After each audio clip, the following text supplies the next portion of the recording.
Back up on my bullshit, back up on the scene. Done dealing with you, don't know how to deal with me. Done fucking with you, don't know how to love me. Done dealing with you, so it seemed like I get so much, I don't get nothing back. I really thought it was love, but you're so fucking whack. Always get caught up in love, but now you're done with that. I can't get caught up in love, so now I'm, flexing on my exes and my Model X. Pretty little, skinny, little bitty body Model X. Some of y'all ain't never had no real bitch and it shows. I keep it 100 from my head down to my toes. Back up on my bullshit, back up on the move. Touchdown in my hometown, got nothing to lose. I am on my own now, I am in control now. I need you to go now, I can fix my own crown. Back up on my bullshit, back up on the scene. Don't dealing with you, don't know how to deal with me. I'm fucking with you, don't know how to love me. I'm dealing with you, so I'm back, bitch. Back on my bully, back on my dish, you in the studio. Back on tequila, back on the strippers, all the groupie hoes. This could get ugly, I'm petty, I want you bad out of smoke. I'm coming crazy, baby, baby, one thing that you should know. Little baby, bounce back, act like you a stranger, Memory loss, I play it like that. Call your boys, I'm getting about that. Faded up for you, too gorgeous, too important. Blue dream inside the roll up, hold up. Watch me go up, leave you so stuck. I'm back and I'm better than me. One bitch on my level, ain't no question, I'm a legend, baby. Don't ever forget it. No, you see me rolling in this rose gold, so cold. Oh no, I can't fuck with lames like you no more. Back up on the scene, out here acting foolish like I'm 17. I just bought a new whip, blow me gasoline. I just seen your new bitch, boosted my self-esteem. Back up on my bullshit, back up on the scene. Done dealing with you, don't know how to deal with me. Done fucking with you, don't know how to love me. Done dealing with you, so I'm back, bitch. Flex on my legs, in my Model X. Flex on my legs, in my Model X.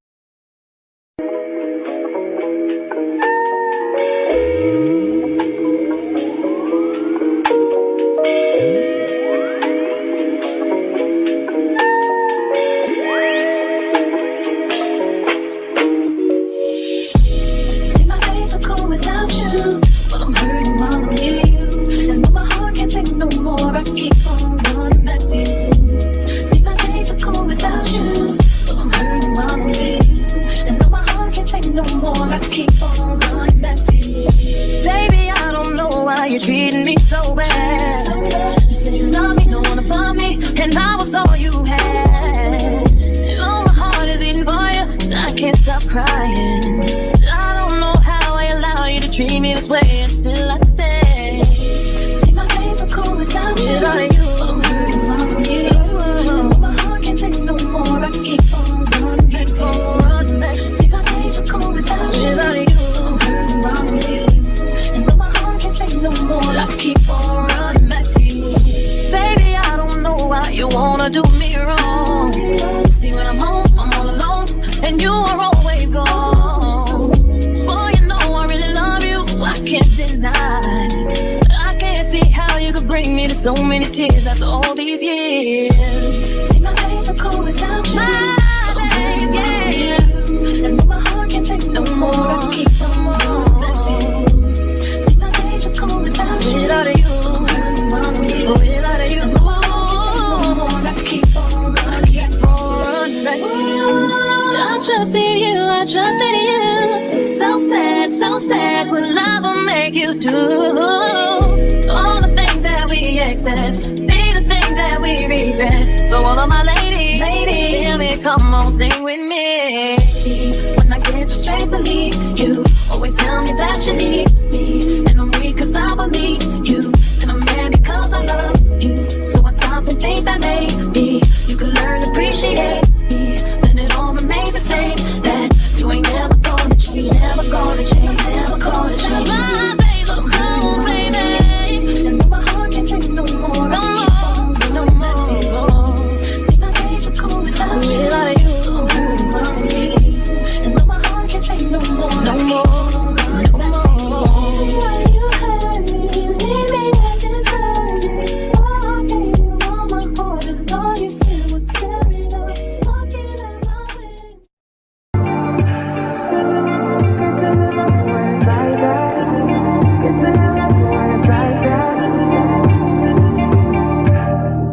You say nothing's wrong at all, baby. I say that we're falling off lately. Maybe we just ain't been on the same page. In my mind, I'm done fighting it. In your heart, you keep trying. The truth is not hiding. That's just the way we are. But can't say you love me when it's like that. Can't say I love you when it's like that. If it was new, it won't be like that.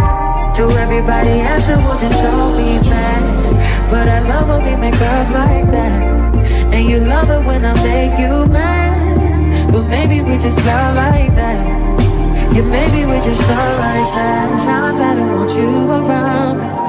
You do something to make me smile. And it's hard for me to try to doubt this feeling. Yeah, we could just walk away. Yeah, we could just stay away. The things I love about you, I can't change. No, no, no, no. In my mind, I'm done fighting it. In your heart, you keep trying. And the truth, we done hiding. That's just the way we are. Can't say you love me when it's like that. Can't say I love you when it's like that. If it was new, it won't be like that. To everybody else, it will just all be bad. But I love when we make up like that. And you love it when I make you mad. But maybe we just love like that. Yeah, maybe we just love like that.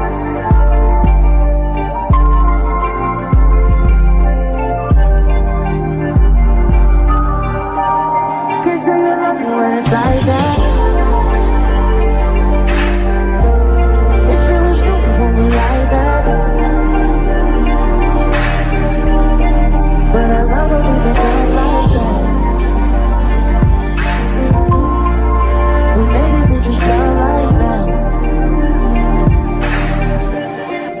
Yeah, maybe we just go like that. Can't say you love me when it's like that. Can't say I love you when it's like that. If it was new, it won't be like that. To everybody else, it will just all be mad. But I love when we make up like that. And you love it when I make you mad. But maybe we just love like that. Yeah, maybe we just love like that.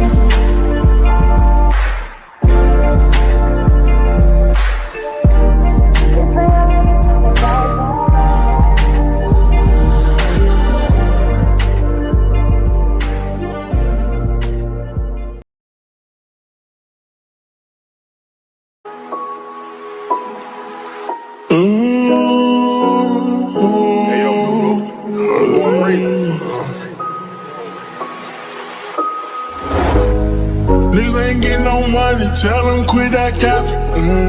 Niggas ain't getting no money, tell them quit that capping. Yeah. Ain't it been relaxing, you ain't even did your taxes. Yeah. We went triple platinum, don't wanna hear no nagging. Made it happen.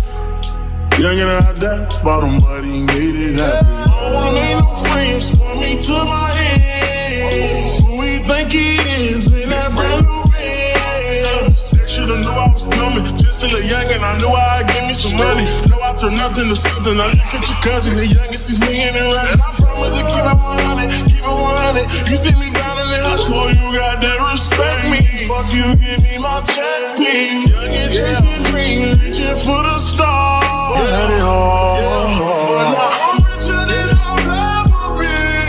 I'm richer than I've ever been. Yeah. I'm richer than I've ever been. I'm richer than I've ever been.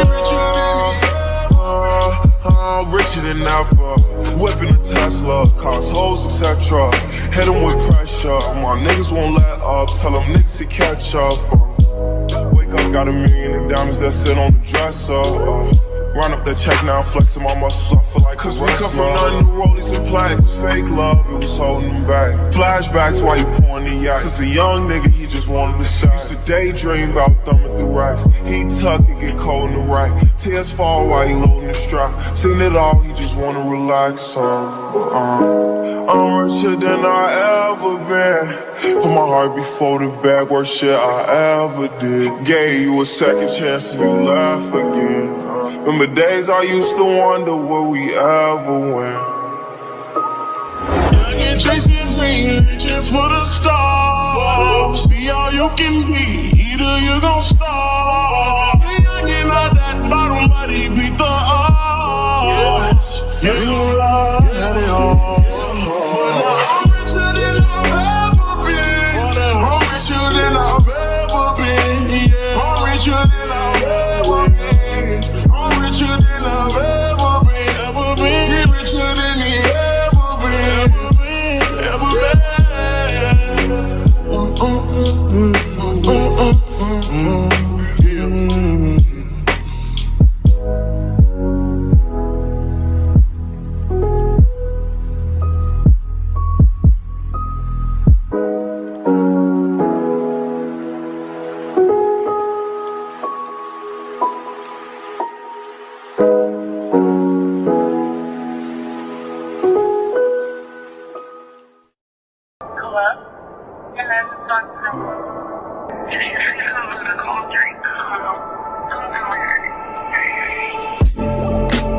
Cups of the rose, bitches in my old phone. I should call but and go home. I've been in this club too long. The woman that I would try is happy with a good guy, but I've been drinking so much, I'ma call her anyway and say, fuck that nigga that you love so bad. I know you still think about the times we had. I say fuck that nigga that you think you found. And since you picked up, I know he's not around. I'm just saying do better. Tell me, have you heard that lately?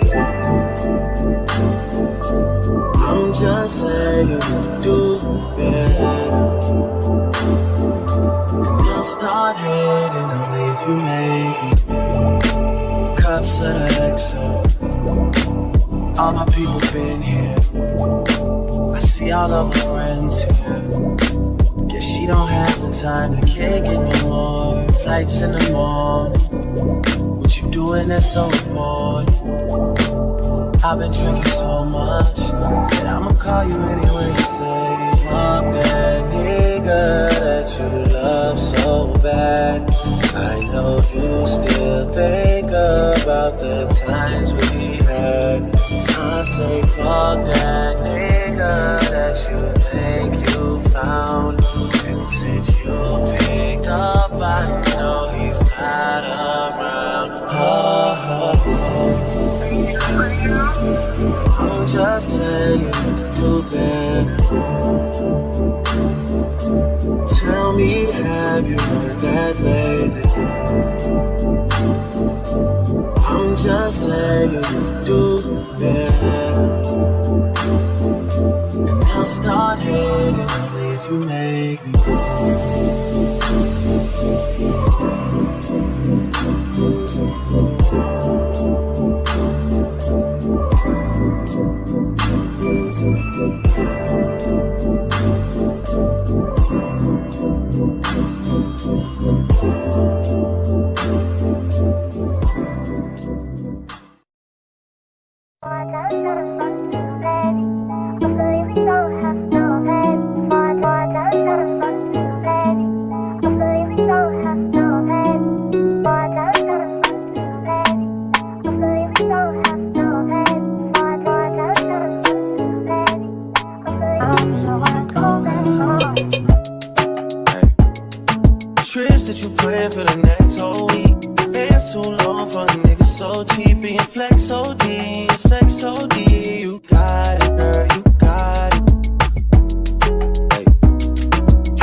got it, girl, you got it.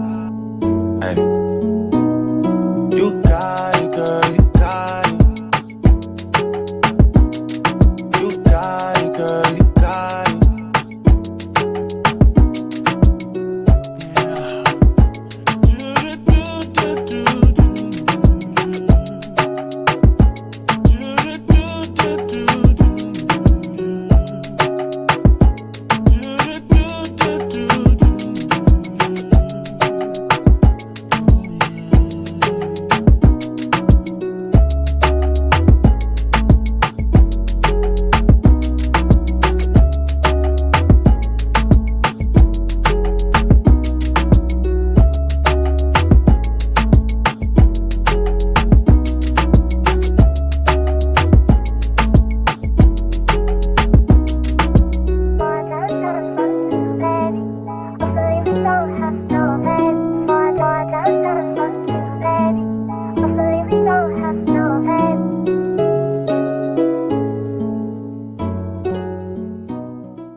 Take your spotlight.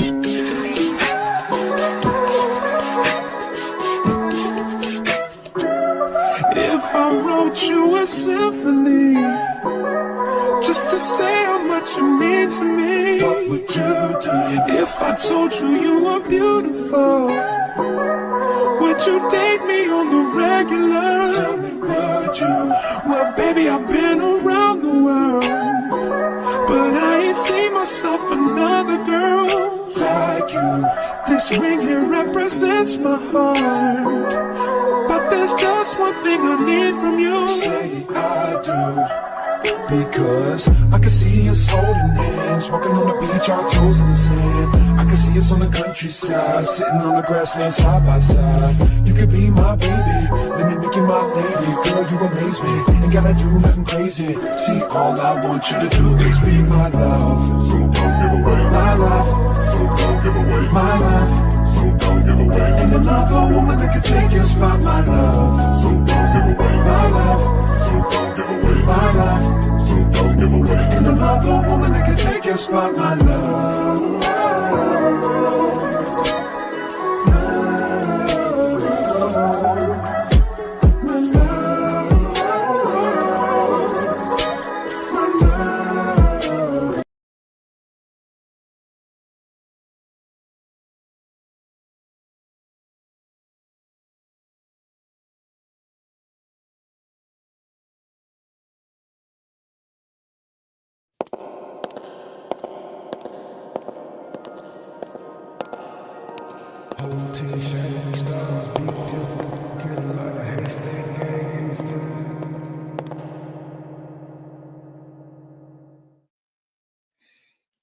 Good morning. Happy Friday, y'all. Come on in, come on in, come on in.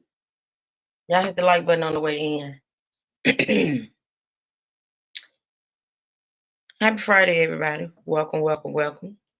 Thank y'all for being here. I hit that twice. I don't know what I just did. But anyway, y'all come on in. Welcome. It is Friday, y'all. It is the weekend. It's a beautiful day so far here.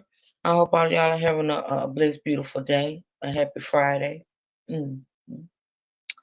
We're going to get into, I'm going to drop the link in case anybody wants to come up and join the panel. That's the first thing I'm going to do. And then we're going to get into it, y'all. I got a couple of updates that's not so much. Well, that's somewhat of, updates or whatever on some cases we've been covering, y'all. And then we're going to get, I'm going to do a couple of updates. We're going to talk about a couple of, okay. I'm going to do a couple of updates. It's actually sort of kind of old, but I came across it and I wanted to talk about it. So it's kind of old. It happened actually 6 years ago, but it's something that I want to talk about. So we're going to talk about that, and then we're going to talk about a new case. We're going to start a new case, which I'm probably going to be following into next week, along with the other cases we have going on. Okay. So with that being said, we're going to get into it. The first thing we're going to talk about, y'all. Do y'all remember? Excuse me, y'all. Do y'all remember Carlee Russell? Oh, Carly. You remember Carly Russell was the young lady that pretended or uh, lied about being kidnapped. Was it kidnapped? Yeah, I think she lied about being kidnapped. You remember she said she saw a child on the side of the road and yada yada yada, and she made a phone call to 911. Then she went missing and things of that nature. I thought I had already done that, ebooks. Hold on, y'all. Ooh. Happy Friday again to everybody. I hope y'all doing good. Let me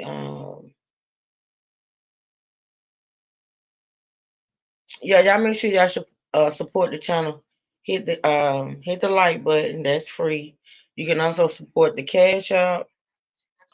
Turn me down. Support the Cash App, support the PayPal.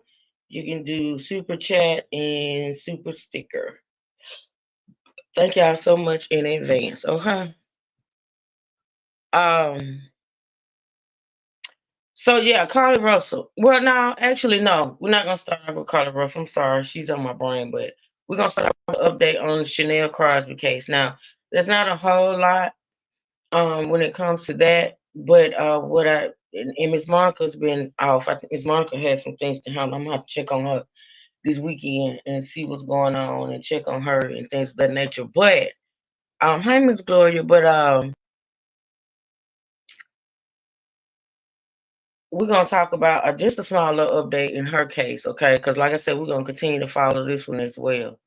So let's get into this article. This is the only thing that's out that I've seen as far as an update. Hold on. As far as an update on this case, for those that don't remember, Chanel Crosby, this young lady that was found deceased in the back of a car at the MARTA station in Georgia, and you know, her son had passed away 2 years before that, and her brother had passed away like a couple of months.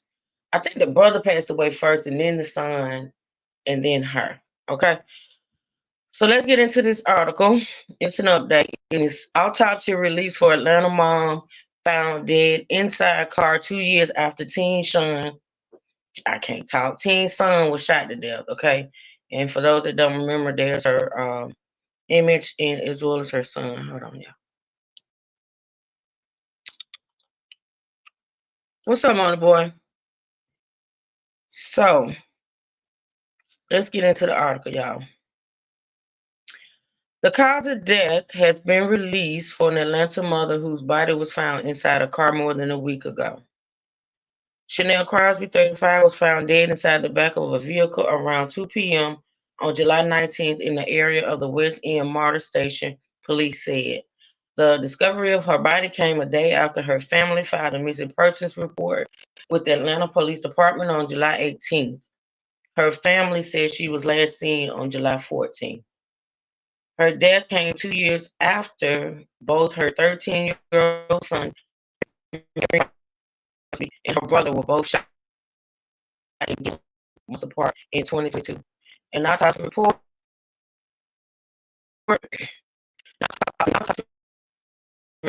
for Chanel's death was released to 11 Alive on Tuesday. Her cause of death was revealed to be a gunshot wound to the head. So basically, she was shot in the head, y'all. With her manner of death being ruled a homicide, according to the Fulton County Medical Examiner. The findings also show that Chanel was found decomposing in the back seat of a locked car, and her body was underneath numerous objects, such as blankets and car floor mats. The medical examiner's office said there was no gun found. Am I breaking up? Am I breaking up bad, y'all? Y'all let me know. Hey, Melissa. Clear now, though. Yeah, it's probably gonna crackle a little. It's this speaker. I got another one ordered. I'm just waiting on it. So if it gets too bad, let me know. Hey, Melissa. PD continues to investigate Chanel's death.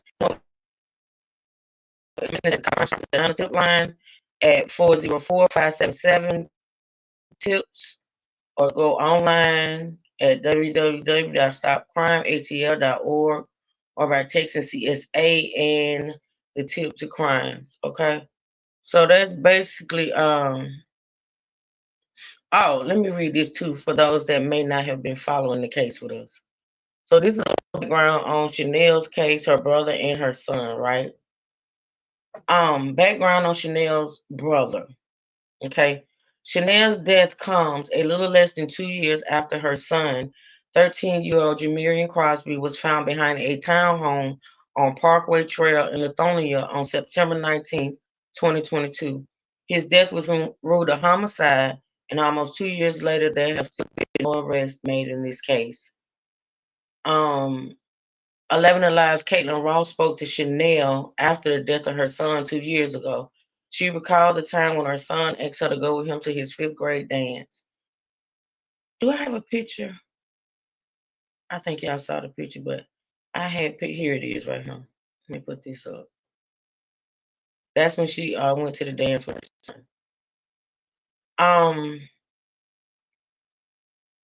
She recalled the time when her son asked her to go with him to his 5th grade dance. She had said that she had never worn a prom dress until she got the chance to go with her son. Chanel's tragic and heartbreaking loss of her son, Jamarian, was actually not the first devastating death in her family that year. On April 20th, 2022, which was, 5 months before her son passed, Chanel's brother, Dario Polo Giles, was found shot and killed inside the 7-court apartments on Martin Luther King Jr. Drive, Southwest. Polo's family told 11 Alive at that time that he had just won. Polo's family told 11 Alive at the time that he had just won about $4,000 in a progressive slot machine and thought the person who killed him was after that cash. They said the morning he was found, the cash was also gone. Atlanta police later said its preliminary investigation showed his death resulted from an attempted robbery. All right. So that's it for that. That's a little background on Chanel, her son, and her brother, who are now all deceased. I don't think any of the cases are solved. There's not been an arrest in Chanel's case. And the autopsy showed that she was shot in the head, basically, y'all. So that's the update on Chanel. We're gonna keep watching that one, y'all. We're gonna keep watching. I'm gonna keep y'all updated. And like I said, we're still gonna get those interviews with the family members. I'm just giving them a little time, okay? All right, so what's next? So now we're gonna get into Miss Carly. Y'all got any questions about that particular case? Let me know right quick, right fast, while I sip my coffee.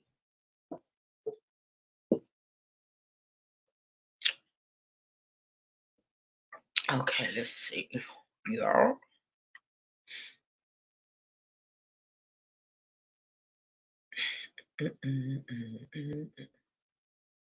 Night 13th, 2023. My client did not see a baby on the side of the road. Now the No questions. Okay, let's get into Miss Carly. So, like I said, like I was telling y'all, Miss Carly is the young lady that real time. I was sitting there looking for the StreamYard link and Money Boy Trade, and then you sent it to Mark Abington. What's up? Oh, you slipping? Oh, okay. Well, how you Mark Abington email anyway? How did I get it? Yeah, did you hack me? How you get my Mark Abington email? You emailed me from that email on yesterday, sir. Well, it must have been an accident. Well, I don't know, but don't come for me. You did it. How the hell I would know that you got a Mark Abington email? I mean, I just sent the link to the last email that I had on file. No. Don't do it. It's the weekend. Whatever. It's the weekend. Don't do it. Now you've been acting shit all week, but hey, we gonna get through this. You weren't there to help me laugh at Q-Matic wig last night. It was a mess. Oh, I was there. You ain't got good sense. I mean, all the good senses are gone. I mean, they just left the building. I don't know. Well, they is the weirdest couple ever. I just don't understand. Because they ain't a couple, Trey. That's why. Shit. I knew which mug she wanted more than this nigga. He been He fucking. been grew up he in been man. I don't know what's wrong. You know, baby Peter finna start school. He nervous and he going through something. But this is the thing, Trey. They are the bootleg version of Yollywood TV. You know, Yollywood, Nollywood, whatever the hell that is, the African network. They the bootleg version. Now, my thing is this, Trey. Can I ask you a question? I see they ain't buy no barbecue grill. But listen, what for when they got that regular at the house? Listen, shopping. I mean, how many times can you vlog going to the grocery store before you realize that stop it? I mean, how many times do you do that? Yeah, they wanted us to see their haul of sardines. Apparently, the grocery store is a place they go. I mean, what? How many times can you vlog that though? I'm glad we did, because Mr. King, when she said she wanted that stove, he was like, "Yeah, that's that's too much." She want that stove because she want that stove because we've been clowning that stove she got round yonder at the house. And how you gonna put a stove in them people's house? He didn't say you can have that one. He was like, "Oh no, let's look at the blenders."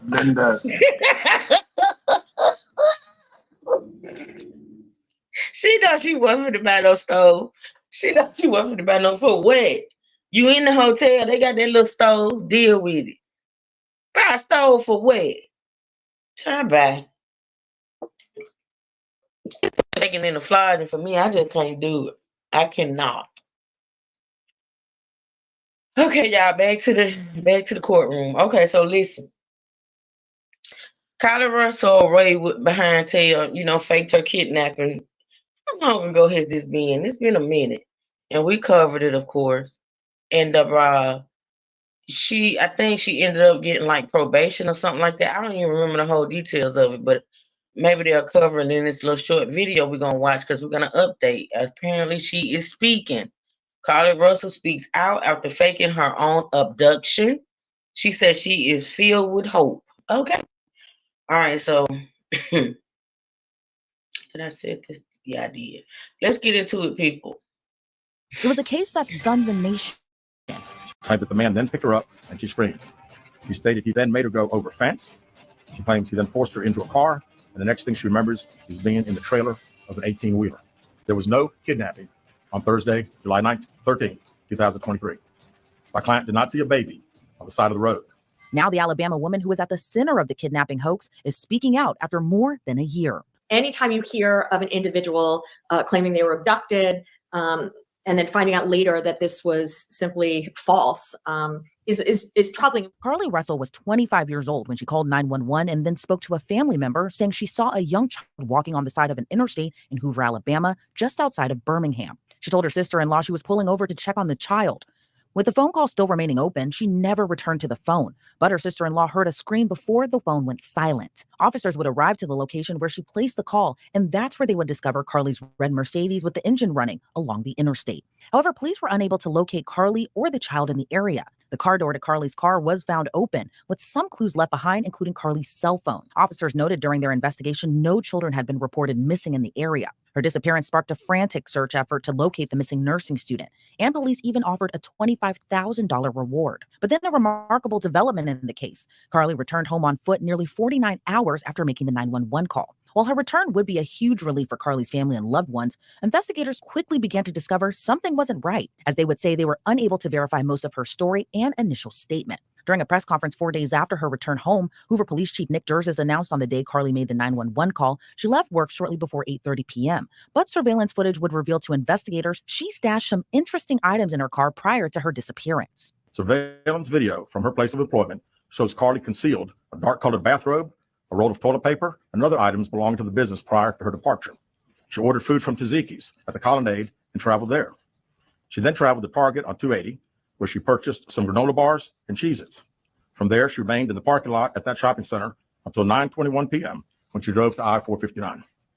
Carly communicated on her cell phone with individuals known to her while on her path of travel, up to the point of calling 911 at 9:34 p.m. But police would find that those items she purchased were not found in her car when police arrived at the scene. Hoover police officers arrived on the scene within 5 minutes of being dispatched, and several other officers arrived shortly. They located Carly's wig and cell phone in the grass near the vehicle. Her purse was located in the front seat of her vehicle with her Apple Watch in the purse. The food she ordered for Tzatziki's was also in the car. The items she purchased from Target, as well as the items taken from her place of employment, were not in the vehicle, nor were they located anywhere around the scene. Police Chief Nick Dursis would go on to explain when Carly returned home on July 15th, surveillance video showed Carly walking down the sidewalk alone to get to her house. When they got a statement from her after her return, Carly told investigators at the time she spotted the child walking down the side of the highway. Then a man came out of the trees and mumbled he was going to check on the baby. She claimed that the man then picked her up and she screamed. She stated he then made her go over a fence. She claims he then forced her into a car, and the next thing she remembers is being in the trailer of an 18-wheeler. She stated the male was with a female. However, she never saw the female, only hearing her voice. She also told detectives she could hear a baby crying. She told detectives the male had orange hair with a big bald spot on the back. She said she was able to escape the 18-wheeler and fled on foot, only to be captured again and then was put in a car. She claimed she was then blindfolded but was not tied up because the captor said they did not want to leave impressions on her wrists. She said that they took her into a house and made her get undressed. She believes they took pictures of her, but she does not remember them having any physical or sexual contact. She stated the next day she woke up and was fed cheese crackers by the female. She said the woman also played with her hair, but could not remember anything else. At some point, she was put back in a vehicle she claims was able to escape while it was in the West Hoover area. She told detectives she ran through lots of woods until she came out near her residence. During this interview, detectives noted that Carly had a small injury to her lip, and she claimed that her head was hurting. She also had a tear on her shirt. Detectives also noted that she had $107 cash in her right sock. After her return, investigators found that Carly made suspicious searches on the web prior to her disappearance, including do you have to pay for an Amber Alert and how to take money from a register without being caught. On July 13th at 2:13 a.m., the day of her disappearance, the term Birmingham bus station was searched. On July 13th, 2:35 a.m., a search for a one-way bus ticket from Birmingham to Nashville was conducted with a departure date of July 13th. On July 13th at 12:10 p.m., a search for the movie Taken, a film about abduction, was conducted.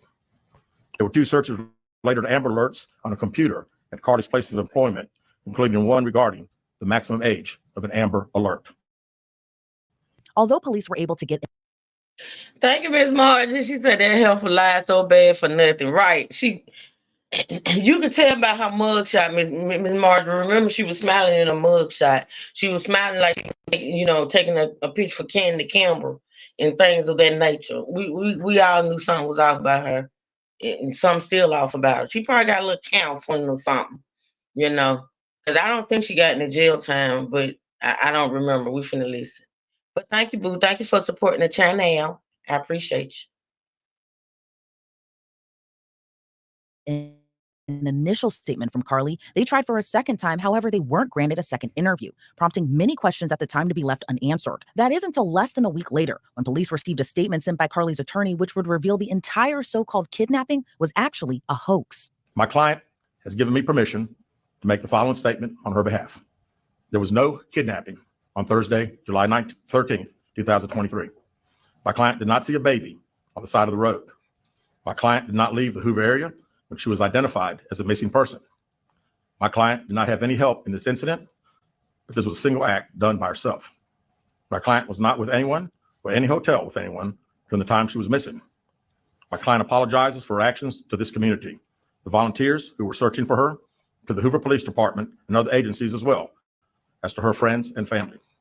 We ask for your prayers for Carly as she addresses her issues and attempts to move forward, understanding that she made a mistake in this matter. Carly, again, ask for your forgiveness and prayers.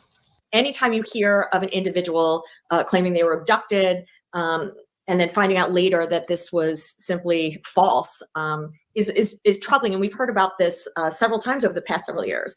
It does make me think, particularly in this case, that there may have been some type of mental health issues in the background that may have contributed to this woman doing what she did in terms of making these false claims. Carly Russell was just 25 years old at the time she almost pulled off the kidnapping hoax. But law and crime legal analyst Julie Rendelman explains there might have been underlying issues Carly was dealing with at the time. So, I think on top of what you're talking about, remember, she also was looking up online, Google searches about Amber Alerts. So this was someone that really, in a sense, was preparing to commit this hoax. And so the age is less relevant to me than the planning of it. It really does go back to what goes through someone's mind when they commit this type of crime. Is it someone that's begging for attention? Is it someone that has some kind of separation from reality?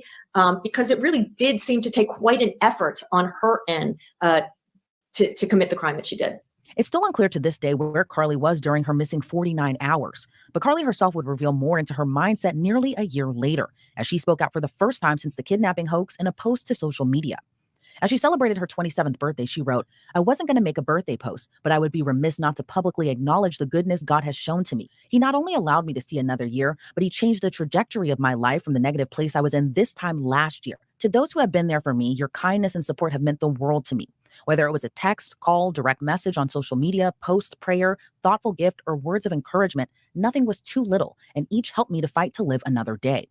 Thank you sincerely for helping me find the light in the darkest of moments." She would end the post by saying, "The work is not finished yet, but as I step into this next year of my life, I am filled with hope and optimism toward continuing to overcome challenges, cherishing those who cherish me, and embracing the future and God's plan for my life with an open heart and mind. Happy 27th birthday to me." I mean, some might argue that it would have been nice to hear "I'm sorry," because that's something that law enforcement family and then those watching this and worried about her would have wanted to hear. At the same time, I think it's an acknowledgement that at the time that she committed this crime, she was not in a good place mentally. It could be an indication, sometimes without going further, without knowing more, that she could have been potentially in a suicidal state at that time, not in her right mind. I'm grateful to God that she kind of was able to get through it. And I'll be honest, she also may be very grateful that she avoided jail time, because remember, this was a case where she was potentially going to jail for at least a year, and she ended up getting probation. So I think she may be very thankful that she is able to move on with her life. In March of this year, Carly Russell was able to avoid jail time after pleading guilty to 2 misdemeanor counts of filing a false police report. As part of her punishment, she was ordered to pay back restitution and must continue mental health counseling as part of her probation. As a former prosecutor herself, Rindleman says she's not surprised Carly pleaded guilty. We talk about these cases, especially these false abduction cases. And the thing that's troubling, which I'm sure everyone recognizes, is remember, not only to the family and friends, but law enforcement now is spending all of their resources on looking for someone that's not missing. They're spending all their resources on finding the abductors when there are no abductors. And so it's incredibly troubling when resources are brought to that emergency. There's so many other emergencies. With that said, I think in this specific case, the fact that part of her sentence ended up being not just community service, but mental health treatment, it again indicates that this was not someone that was of her right mind at the time she was committing this crime. And so jail is not always the alternative to every single case. And sometimes there is mitigation that makes another form of punishment more appropriate. During Carly's sentencing, she acknowledged she made a huge mistake, saying in part she was fighting through emotional issues and stress. She also said she was extremely remorseful for the panic, fear, and various range of negative emotions that were experienced across the nation, and specifically acknowledged and took accountability for the pain and embarrassment she caused to her family, church, friends, and community who were directly involved in the search efforts for her. While Carly Russell's kidnapping hoax sparked fury and even a few jokes on the internet, Rindleman says the former nursing student still has a path forward. I do hope so. I mean, sometimes you can cry wolf a couple times. This time she cried wolf once, and that was too much. But she is, as you said, she's quite young. It seems like, she's attempting to make up for what she has done. And I do think that we aren't defined by that one moment in time where we make a mistake, however huge it is. And so she'll really have to prove herself to not just her family, but in a sense to her community. In March of this year, Alabama judge ordered Carly Russell pay nearly $18,000 in restitution. She was also sentenced to 12 months of probation, community service, and must continue mental health counseling as a part of her probation.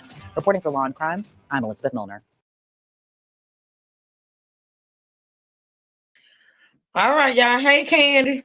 All right, y'all. That was it for Miss Carly. Miss Carly, she did get probation. I do remember that. I remember she didn't have to go to jail, which I think is a good thing. But I do wonder, though, if she continued with her, because she was a student at UAB. My sister graduated from UAB, a nursing student, actually. I wonder if she's still pursuing that. That's one thing I do wonder. And I don't know if it was in that little note they read because I was multitasking, but yeah. Hi, Natasha. But yes, so that's the update on her. She doing good, honey. She hopefully still getting them $18,000 she got to pay back. If that's paid back, but she had to pay back all the man hours and manpower that they used to look for her wayward tail, because she decided to lie. But that was a quick update on her, y'all. Miss Carlee Russell. Let's see which one I'm gonna cover next, y'all. Give me just a second. Just a second. So this case, I think I'm gonna go to the 6-year-old case. You know, it's old, y'all. It's old, but it's so sad. And I came across it when I was looking up or getting some information on this recent case of the, I think, 8-year-old that was smothered to death over the iPhone. Okay. So I'm gonna cover that one too as well. But I wanted to talk about this case. And I wanted to ask anybody, did y'all hear about it? Because I did. I didn't hear anything about this case, but let me pull it up real fast, y'all. Give me just a second. Let's see.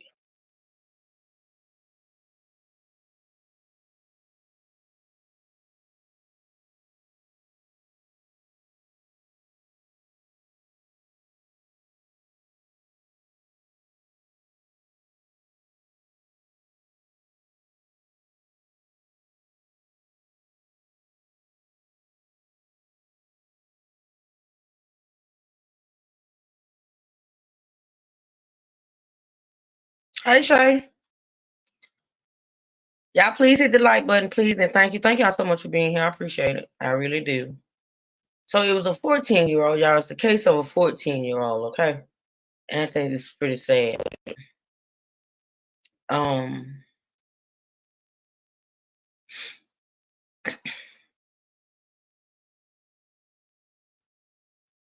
Let's see.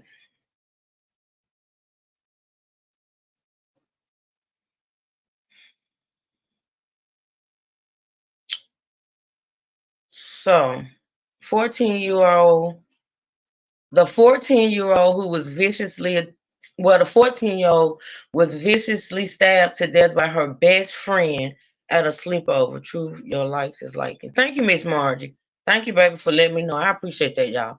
So listen, this right here, this upload. Hold on, y'all.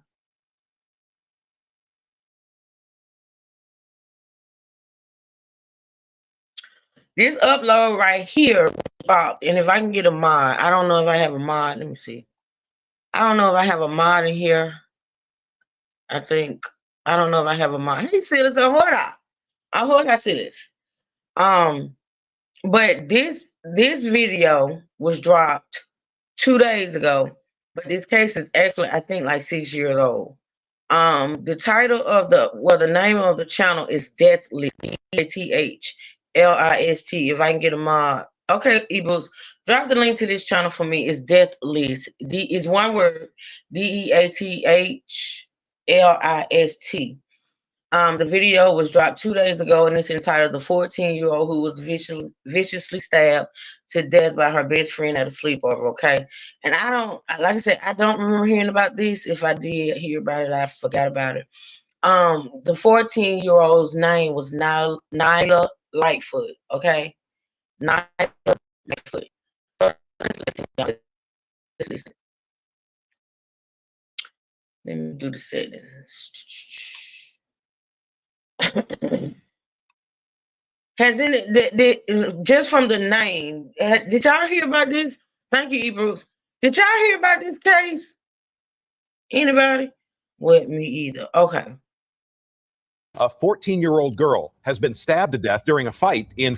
Hard to fathom when you say this out loud, but it probably was an argument we hear over spending the night at a friend's house that may have led to a teenager's death. Police in Fort Worth tonight investigating the stabbing death of a 14-year-old girl. Early this morning, it was on the city's south side. The suspect demanded Lightfoot come over and get clothes she'd left at her apartment, and that's when the two got into a fight. She whooped you. You should have just accepted it. But now you had to go back in the house and get a knife to come back and stab and kill my baby. Now I'm daughterless, and my heart feel like it's just been ripped out and just stomped on. In video, we are delving into the horrifying case of Nyla Lightfoot, the 14-year-old who was brutally murdered by her very own best friend. What causes a 13-year-old girl to become murderous? Is it something already in their DNA, or is it their upbringing? The nature versus nurture debate has been going on for hundreds of years, but the truth is, we may never understand the evil traits that could drive someone to murder another person. Murder is one of the cruelest acts that a human being can commit against another, and the prospect that a 13-year-old child could be behind such an act is unthinkable. Still, this is exactly what happened to sweet little Nyla Lightfoot when an innocent sleepover quickly turned into a cold-blooded killing. This case is truly baffling, and even though it has been a few years since the murder unfolded, no one can seem to get to the bottom of why the 13-year-old decided to kill Nyla. In one fell swoop, she not only took away Nyla's life, but she also changed the lives of her family and friends irreparably. Their lives will now never be the same, charred by the loss of their little girl. Nyla Lightfoot was just like any other 14-year-old girl and had her whole future ahead of her. She loved hanging out with her friends, going to school, and dreaming about what she wanted to be when she grew up. Her best friend, a 13-year-old girl, shared many of these dreams and aspirations, making the events that unfolded even more tragic and confusing. If the fact that Nyla was murdered by her best friend wasn't enough to send chills down your spine, the details of how it happened will leave you truly horrified. Imagine the shock and disbelief that washed over everyone when they found out what had transpired. A typical sleepover between two best friends, something so ordinary and innocent, turned into a scene of unimaginable. This story raises so many questions about human nature and the hidden darkness that can reside within young minds. What could possibly lead a 13-year-old to commit such a heinous act against someone she was so close to? Was it a moment of uncontrollable rage, a deep-seated psychological issue, or a culmination of unseen pressures and influences? As we dive deeper into this case, we will explore the backgrounds of both girls, their relationship, and the events leading up to that fateful night. We will hear from those who knew them, try to piece together the puzzle, and seek to understand what could drive a young girl to commit such an unthinkable act. Nyla's family and friends are left with a void that can never be filled, their lives forever altered by this tragic loss. The community, too, is grappling with the aftermath, struggling to comprehend how such a tragedy could occur in their midst. If you are ready to be truly scared and intrigued by the depths of human behavior, then watch on further. This one's not for the weak of heart. So, without further delay, let's begin this story. Fox 4's Phil Alvarado is near the apartment complex where the girl lived. He joins us live with more on what happened. Phil? Well, Dan, police tell us that, this started as a fight. Their friends have been, sharing the news, consoling each other on social media. The 14-year-old was stabbed when a verbal argument between two teenage girls turned violent when one of them went and grabbed a knife. Nyla Lightfoot was like many other 14-year-old girls, full of life and potential. Born and raised in Fort Worth, Texas, she was known for her bright smile and kind heart. Nyla excelled academically, consistently earning straight A's, and was well-liked by her peers. Her mother, Antoinette Carter, often spoke proudly of Nyla's achievements and her friendly nature. Nyla's life revolved around her family, school, and friends.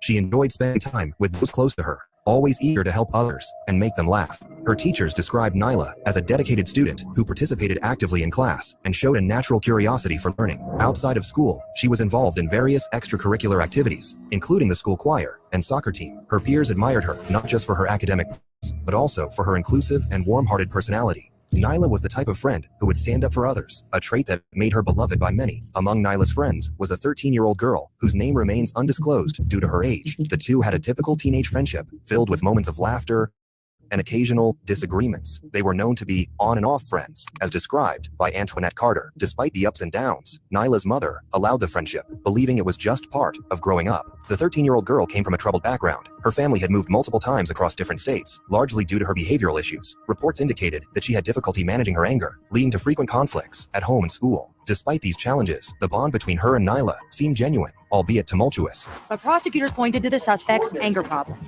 3 states her family has fled from because she can't control her.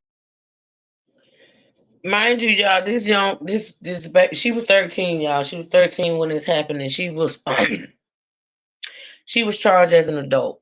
She was charged as an adult at 13 years old. The teenager, because they didn't release her name. They never released her name, but they released Nyla's name. They never released the name of the friend. But she was 13 years old when this happened, and she got charged as an adult. Temper. Until finally she comes to your community, it takes a lot. The jury could have given anywhere from probation to 40 years, but chose 25. It's a super tragic case. The teenager's attorney, Frank Adler. She knew the punishment range. She knew the possible consequences. Of course, she's upset. A family friend told WFAA Nyla's mother was satisfied at the sentence. But as for understanding the crime that took her young daughter,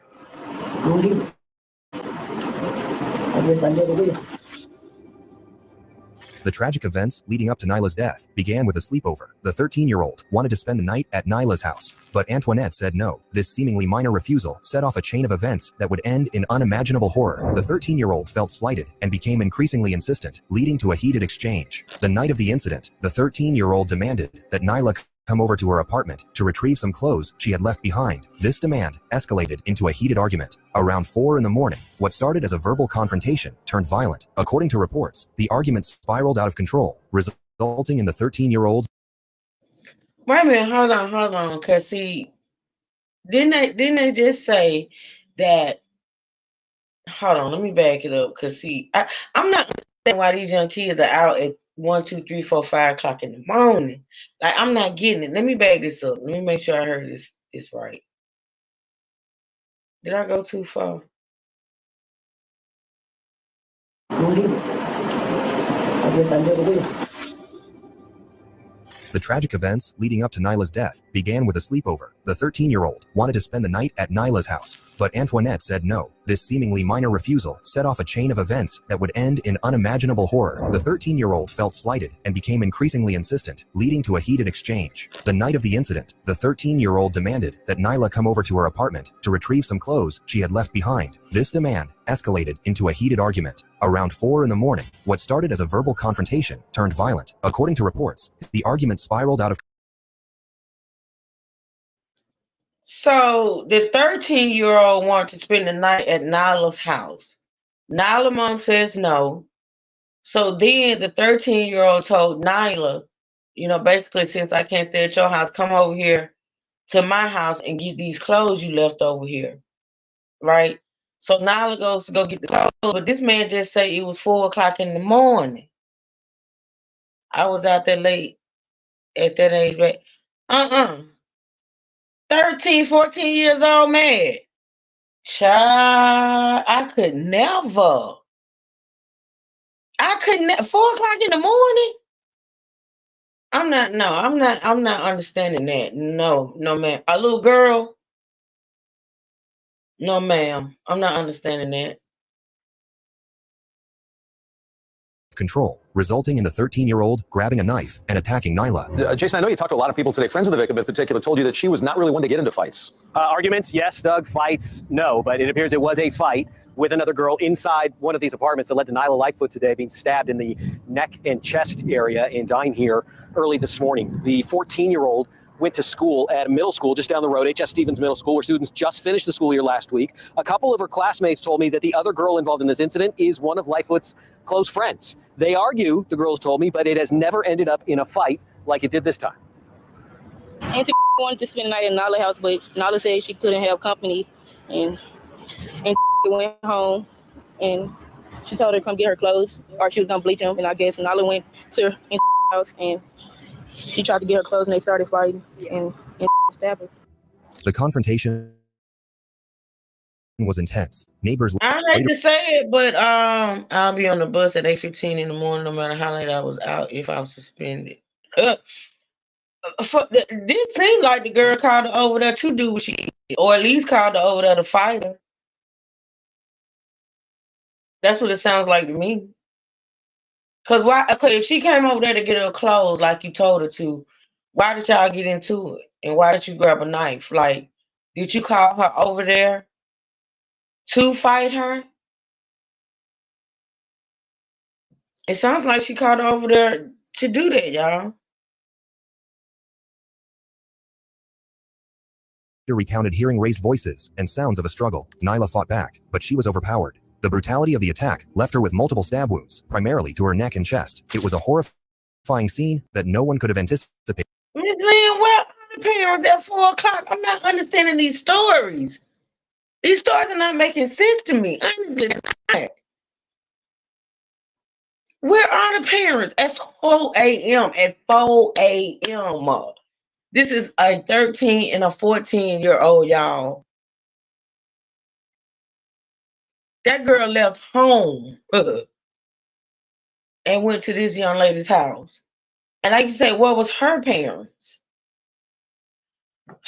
I was wondering what the reason was for the fight too, and where are the parents. The fight is, and that's question I think you've been driving or whatever. I'm not for sure if you are, baby. Be safe.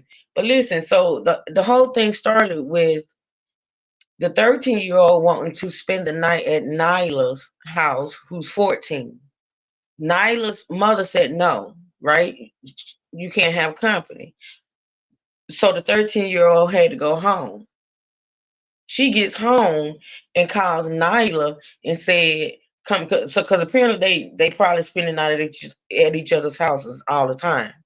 And so the 13-year-old called Nyla and told Nyla to come and get your clothes. Called her over there to come and get her clothes.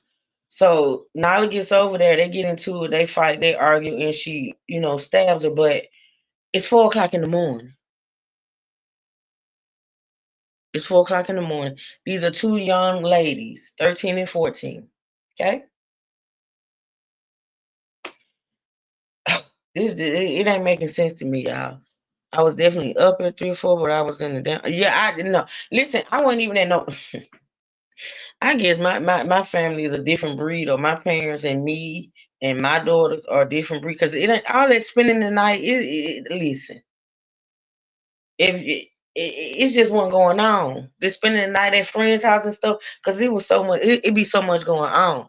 You don't know when you let your child, especially your young girl, little girl, and boys too, spend the night at friends' house. You don't know who lives in that house. Now, sometimes, people are friends to each other, and they kind of know who live in the house, but you don't know. For some of them, they don't know who live in the house, who visit in the house, who gonna come in and out of the house. You just don't know this stuff. Like I don't see how these people are so comfortable letting their kids stay in other people's homes like that.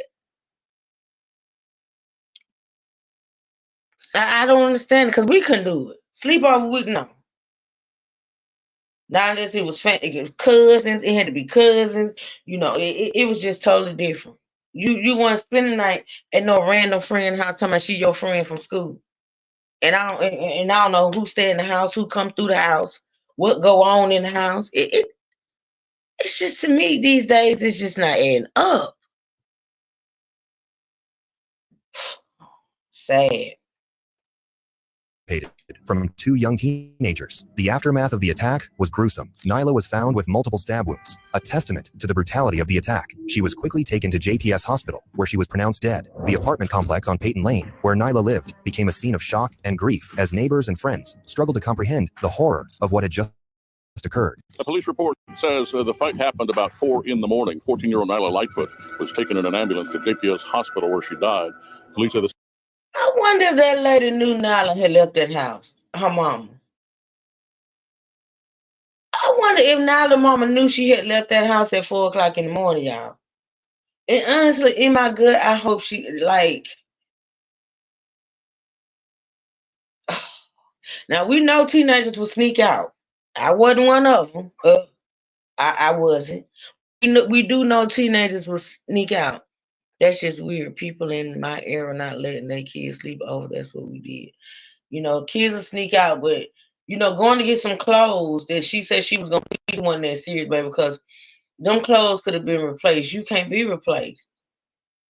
Now I doubt that mama knew she was on the house at 4 o'clock in the morning. I just don't want to believe that. I just don't want to believe it. stabbing happened in the 8,000 block of Peyton Lane in an apartment complex in South Fort Worth. A woman identified as Lightfoot's aunt didn't want to comment on what happened. A neighbor who didn't want to talk on camera says she advised Lightfoot to go home sometime before the stabbing occurred. The Fort Worth School District says Lightfoot was a former student at Wedgwood Middle School, but she hadn't been a student in the district since March of 2017. Now, police are still investigating. We're told that detectives know the other person that they're looking for, but it's not clear if she is in custody yet. Residents of the complex described the immediate aftermath as chaotic. Police and emergency services arrived swiftly, but the damage was already done. The community, which had been a relatively peaceful and close-knit one, was now thrust into the spotlight for a reason no one would have wished for. Now, the brother of the other girl involved told us that she actually ran from the apartment after the stabbing happened this morning, but that her parents were trying to get her back. Police told us this afternoon that they were investigating, but did not have anyone in custody. And we had blocked out that name there just because police have not officially charged anybody or arrested anybody, and the other possible person involved here is a juvenile in this incident. Now, school's out in Crowley for the year, but the district today rushed to make counselors available to students anyway. They will offer them tomorrow and Wednesday at H.F. Stevens, tomorrow and Thursday at H.F. Stevens Middle School, and where the girls went to school, and also tomorrow at Parkway Elementary School. Following the attack, the 13-year-old girl was quickly taken into custody. A detention hearing was held to determine whether she could return home with her parents, but the judge ruled against it. The girl remained in a juvenile detention facility, the only one in handcuffs among other juveniles at the hearing. Her parents attended, but declined to comment. 14-year-old Nyla Lightfoot died Tuesday at her Fort Worth apartment, and now a 13-year-old female friend is charged with her murder. The suspect and both girls' families were in juvenile court today. Fox 4's Brandon Todd is live tonight in Fort Worth with the story. Brandon. Heather, Steve, this was a detention hearing based to decide whether or not that 13-year-old girl would go home with her parents. Well, the judge said no, so she will stay here at the juvenile detention facility. There were other juveniles at this hearing, but she was the only one in handcuffs. Antoinette Carter, Nyla's mother, faced the press for the first time, expressing her deep sorrow and disbelief. "My baby was the sweetest little girl here," she said, her voice breaking with emotion. The pain of losing her only daughter was palpable as she described Nyla's academic achievements and friendly demeanor. My baby was the sweetest little girl here. Antoinette Carter spoke publicly for the first time about her 14-year-old daughter, Nyla Lightfoot, who was stabbed to death Tuesday during a fight with a 13-year-old friend. She made straight A's. She was friends with everybody. She didn't need this. Just outside the view of our camera, the 13-year-old girl charged with the murder appeared before a juvenile judge during a detention hearing. Carter says the 13-year-old and her daughter were on and off friends, but when the 13-year-old wanted to spend the night with Lightfoot, Carter said no.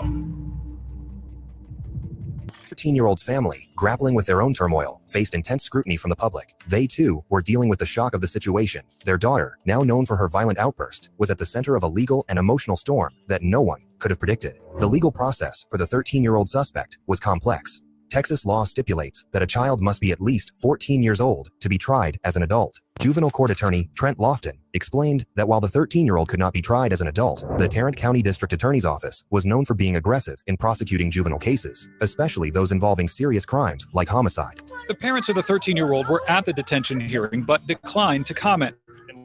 Juvenile court attorney Trent Lofton, who is not associated with this case but has experience on how such cases are handled, says the 13-year-old can't be tried as an adult. Texas law, you have to be at least the age of 14 years old where they can even consider certification. Wait a minute. I thought I saw a title where she was tried as an adult. I think it's in this video that coming up next, but we'll see. I may have misspoke, but I could have swore I saw a video title that she was charged as an adult, but we'll listen.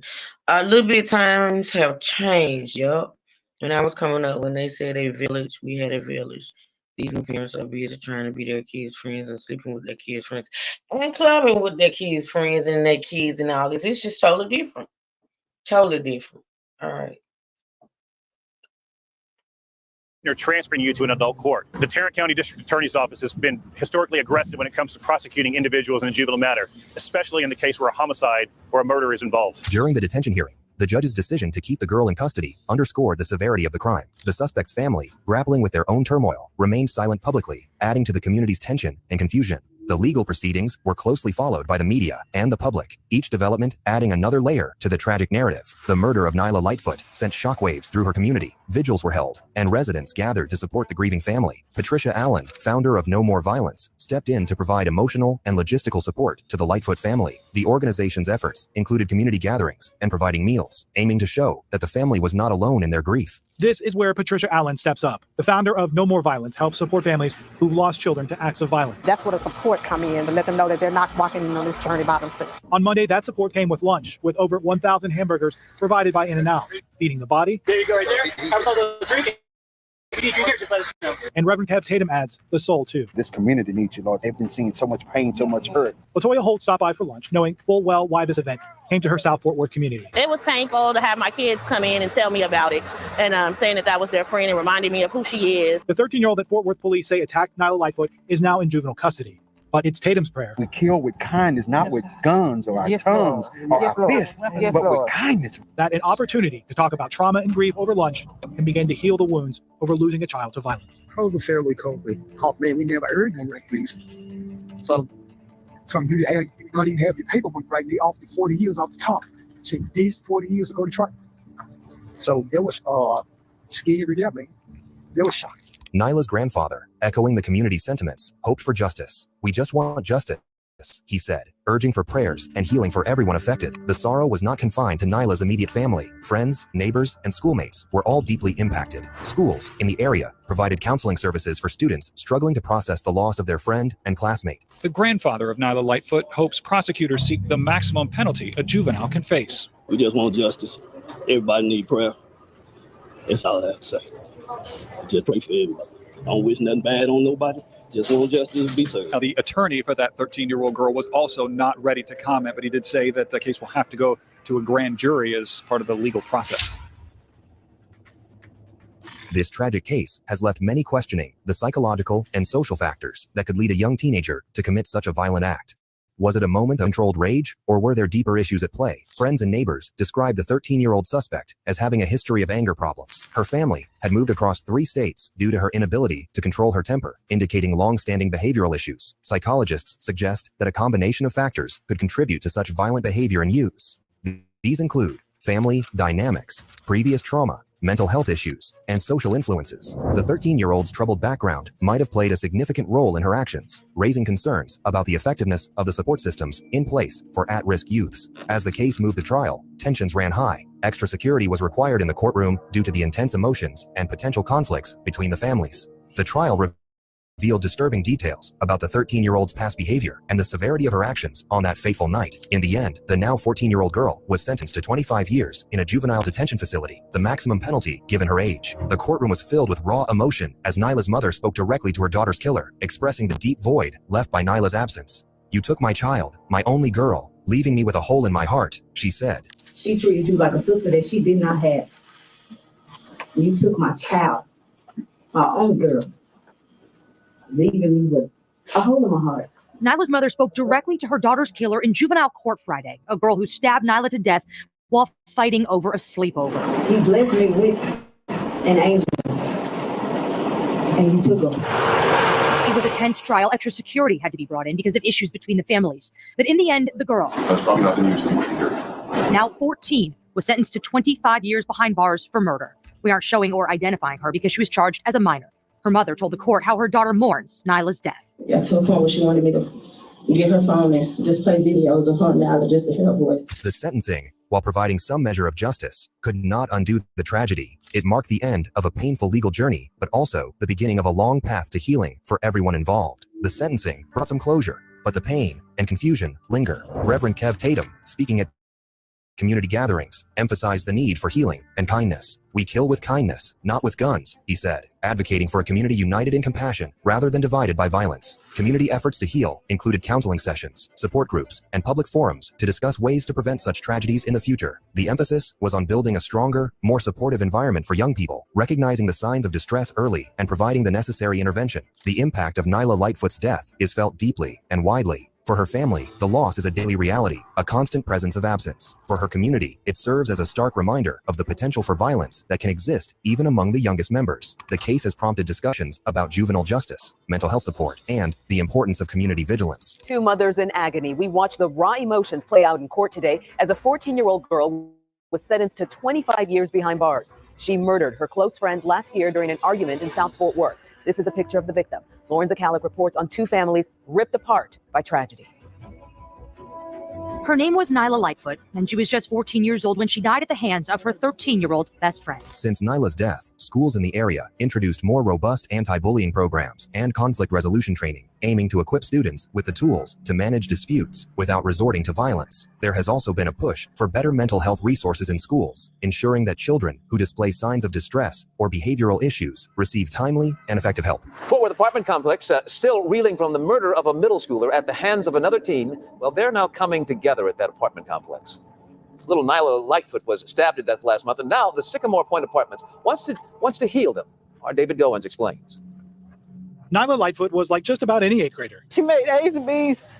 She was friends with everybody. Mom says she got into the occasional teen-girl disagreements too, but nothing could prepare Antoinette Carter for the call that came less than a month ago, learning another 13-year-old girl had stabbed her daughter at their apartment complex. About 10 minutes later, she was gone. It felt like I have a hole in my heart that cannot be healed. it becomes very emotional because you know that they're still hurting, they're still grieving. The tragic death of Nyla Lightfoot has left an indelible mark on her family, friends, and community. As we reflect on this heartbreaking case, we are reminded of the profound impact of violence and the importance of addressing the underlying issues that can lead to such tragedies. Nyla's story serves as a call to action for greater understanding, support, and prevention efforts to protect our youth and prevent such senseless acts of violence in the future. In memory of Nyla, the community continues to come together, striving to turn their grief into positive change. Her legacy is one of love and kindness, a reminder of the bright light she brought into the world and the urgent need to protect such lights from being extinguished too soon. Do you think the 13-year-old's punishment was fair? Should she have received a longer prison sentence? Be sure to let us know your thoughts in the comments. Thanks for watching, everyone, and don't forget to like and subscribe.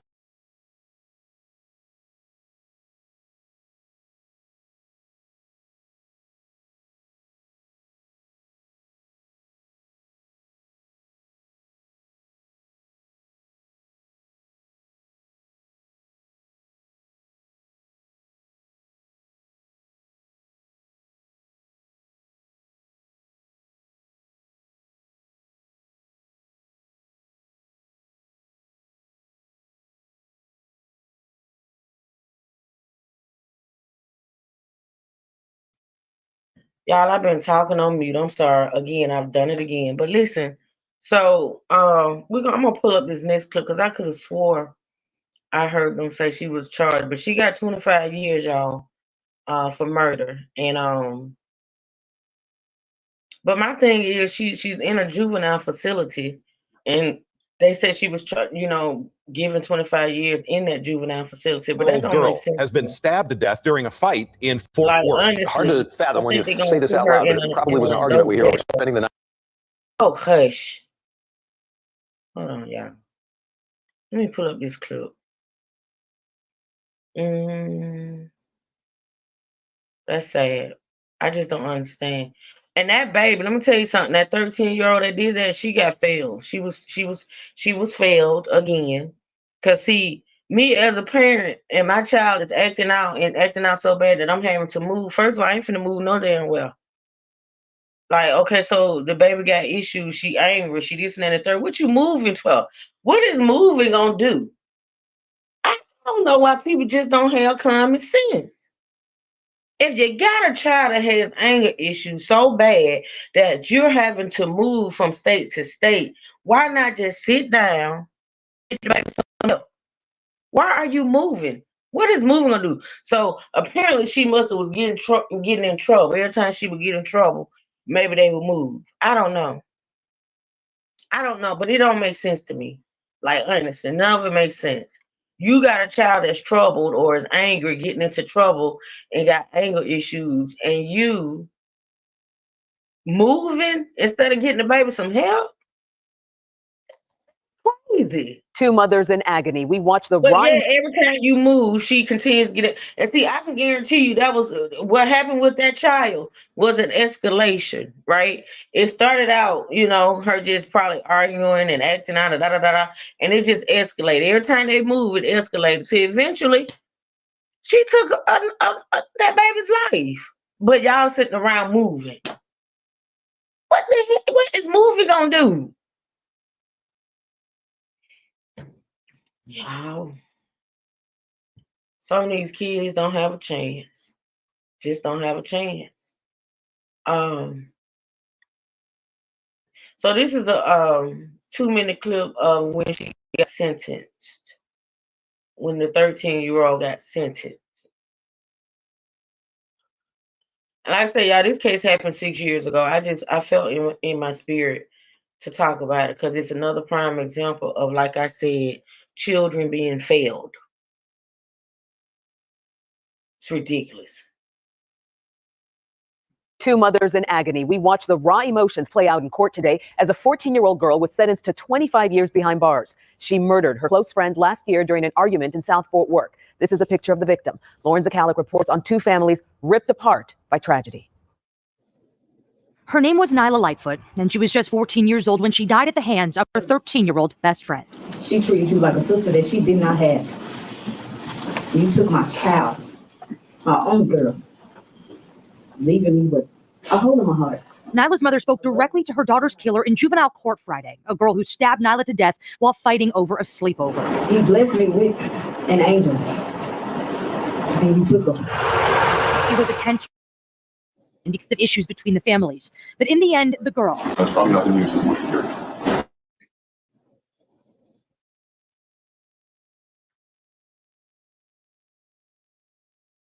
What happened Her to mourns my Nyla's death. Got to a point where she wanted me to get her phone and just play videos of her and Nyla just to hear her voice. But prosecutors pointed to the suspect's anger problems. 3 states her family has fled from because she can't control her temper.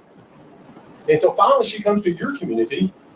It takes a lot. The jury could have given anywhere from probation to 40 years, but chose 25. It's a super tragic case. The teenager's attorney, Frank Adler.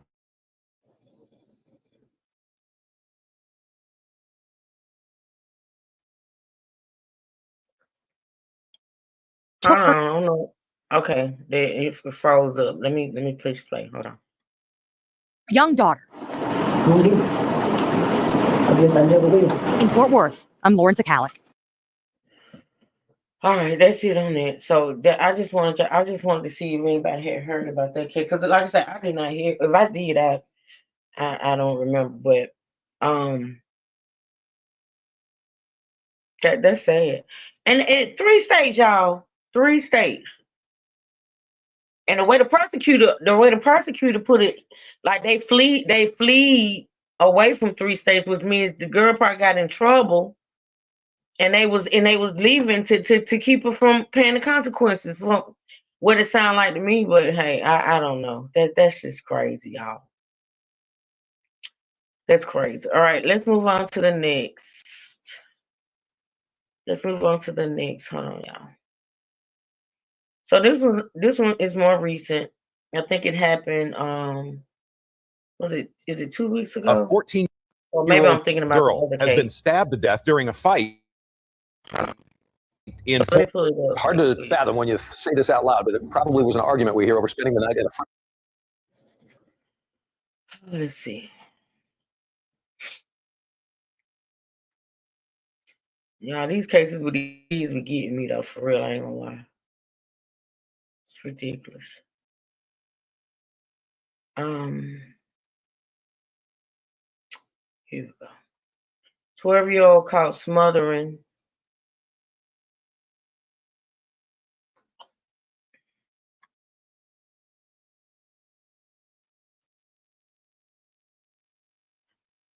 A 12-year-old girl.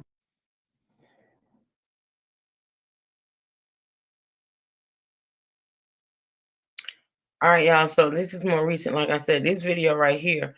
Mods, Mad or eBooks, one of y'all, please put Law and Crime. Y'all know that's my go-to Law and Crime Network link in the chat. This video was dropped 9 days ago. So it's been like 2 weeks, a little over 2 weeks.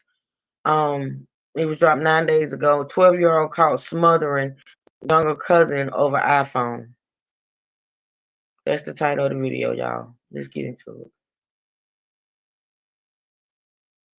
A 12-year-old girl is facing murder charges in Tennessee, accused of killing her own cousin. And police say they think it all started over an iPhone. We're digging into this disturbing case and what's ahead for the teen suspect with Stephen Mulroy, District Attorney of Shelby County, Tennessee. Welcome to Sidebar, presented by Law and Crime. I'm Jesse Weber. Prosecutors in Humboldt, Tennessee, say a security camera inside of a bedroom shows a 12-year-old girl murdering her 8-year-old cousin. Can't even believe I'm saying it, but that is the situation that we're talking about. The young victim has been identified by her mother as Demaria Hollingsworth. Demaria and her older cousin were staying with their grandmother for the summer. A relative says the 2 girls were arguing over an iPhone when the unidentified 12-year-old suffocated Demaria. The suspect was charged with first-degree murder and tampering with evidence. Gibson District Attorney Frederick Adji released a statement after Humboldt police revealed the existence of video in connection with Demaria's death. He said the video, quote, showed the 12-year-old female juvenile, who apparently will be 13 next week, used bedding to suffocate her 8-year-old cousin while the victim was sleeping in the top bunk of bunk beds they shared. After the suffocation, the juvenile cleaned up the victim and repositioned her body. Aggie wrote, I consider this to be one of the most disturbing violent acts committed by either an adult or juvenile that my office has prosecuted. Due to the horrendous nature of this crime and under Tennessee law, the juvenile court loses jurisdiction after a juvenile turns 19, and therefore the juvenile would be free from any further detention, supervision, or court-ordered mental health treatment. Our office is petitioning juvenile judge Mark Johnson to transfer the delinquent child to circuit court to be tried as an adult, which allows for a lengthier sentence, whether that will be through incarceration or supervision with court-ordered conditions. Now, we reached out to the victim's grandmother, who confirmed that there is now a gag order in place surrounding this case, but let me tell you who we can talk to. Stephen Mulroy, elected district attorney of Shelby County, Tennessee, a former law professor from the University of Memphis, a former federal prosecutor. Stephen, thanks so much for coming on. So you're in a different jurisdiction, but same state, and we want to talk more generally about the law. First, let me just start. Have you ever seen a crime like this? Have you ever seen a case like this? No, I have not. I was shocked when I heard about it myself, for all the reasons that you just described. I've never seen anything like this. The suspect, 12 years old, it's just, again, kind of shocking to say this, but the suspect, who we believe turns 13 next week, what are the chances that this is transferred to adult court? Well, transfer to adult court for a defendant as young as this, 12, soon to be 13, is pretty rare. It's not the norm at all. But when you have a crime as serious as this, with these kinds of facts, I wouldn't rule it out. How does it work, though, in the sense that, what are the arguments both sides make? Whom is it, the circuit court judge that makes the decision? I mean, what are the factors that are presented by both sides here? The court looks to see whether there is, in fact, probable cause that the defendant did, in fact, commit the crime charged, whether there's any special indications that there's some sort of mental health or similar type of problem that, requires treatment and would argue against transfer to adult court. Anything else that would suggest whether there, are other rehabilitation things that might work have yet to be. Even if there is a transfer to adult court, that doesn't mean that the only option would then be some sort of, it could be a combination of some period of confinement along with intensively supervised probation, counseling, those kinds of things as well. So the mere fact that it's transferred to adult court doesn't necessarily mean that, 30 years in the penitentiary is the only option.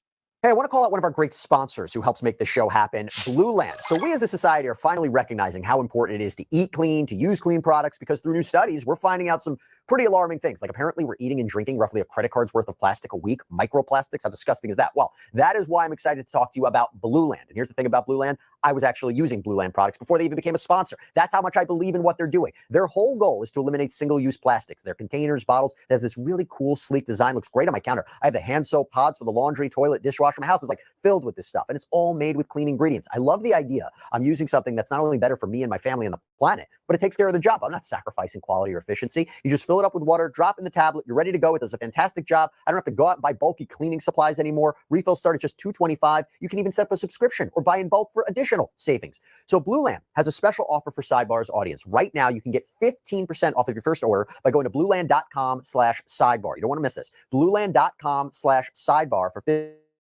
15% off. That's blueland.com/sidebar to get 15% off. If this stays in juvenile court, is the idea that prosecuted, convicted of first-degree murder, this juvenile, when they turn 19, can be released? Yeah, the juvenile court loses jurisdiction when the defendant turns 19.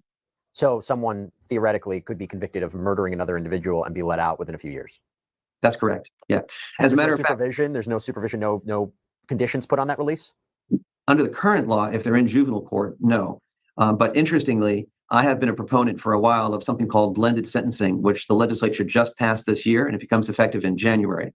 And under blended sentencing in these kinds of situations, you might have the option of keeping the defendant in juvenile court, but having the court keep jurisdiction past the age of 19 up to as high as 24. And in those extra 5 years, you could either have an additional period of confinement or you could have intensive supervision, counseling, services, those kinds of things. That's so interesting. Is that because other states are doing this, or are you just seeing, unfortunately, a lot of juvenile cases in your state?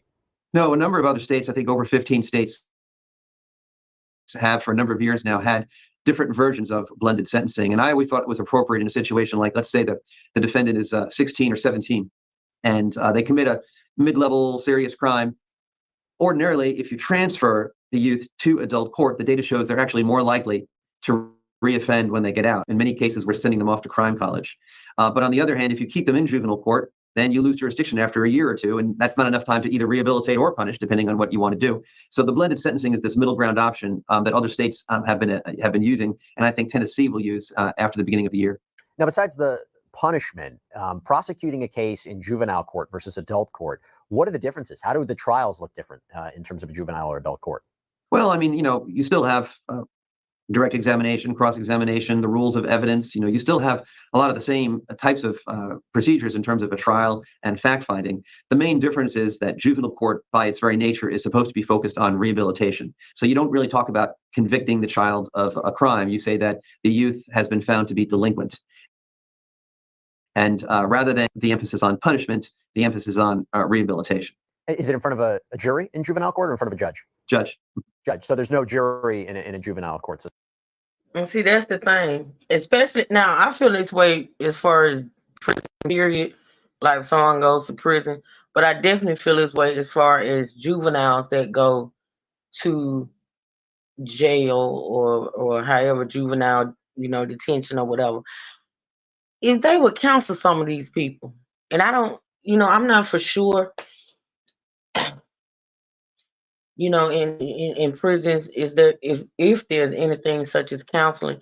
But when a person commits a crime and you just throw them behind bars, you put them behind bars, and a lot of times all they do is sit there and get worse and worse and worse.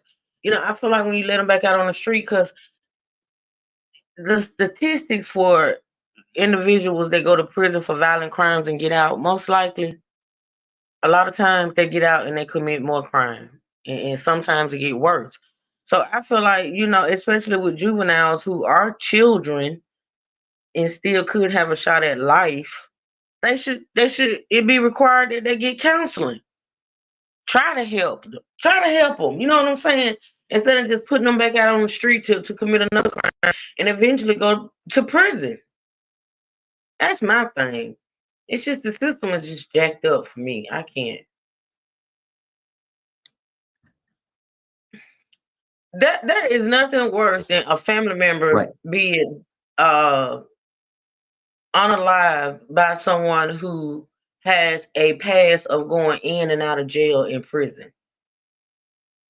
It's nothing worse than, such as in the Chanel Crosby case. They have not, arrested anybody in that case, but y'all know we talked about it. Miss Monica and the family in the neighborhood, and everybody feel like the guy that did it was her boyfriend. And he had not been too long got out of prison. Who was a little fast and grown? Miss Margie, who you talking about? Hold on. Let me see what Miss Margie been saying. That's where I got my information from. Who you talking about, Miss Margie? But yeah, a lot of times when when somebody get unalived, it's somebody who's been in and out of jail and prison, for most of their life, and they sometimes we done recently got out and just get out and just continue to commit, crimes. It's ridiculous. That's the difference in and of itself, right? I mean, I guess the question is, if this is tried in front of a jury in adult court, I imagine there are challenges of prosecuting someone that young, assuming, by the way, when that trial would happen, because let's say it hasn't happened for a few years, but assuming this trial happens when the suspect is 13 or 14 years old, talking about what they did when they were 12, is that a challenge to have a jury convict somebody like that? You might think so because of the young age of the defendant. On the other hand, with the crime as serious as this, That baby was gorgeous. Hold on. Same with the other case you did. Are proven they are pretty shocking. That might also have an impact on the jury as well. What's the timing? I'm sorry. This thing's so sensitive. Same with that other case you did where that man. Yeah, him too. Oh, you said the kill. Remember where you saw that? How you found out something about her? Have you guys seen the movie Truth Be Told with Octavia Spencer? I don't think I seen that. Miss Ann. Truth Be Told. No, Miss Ann, where can you watch that movie? Yeah, where can you watch it?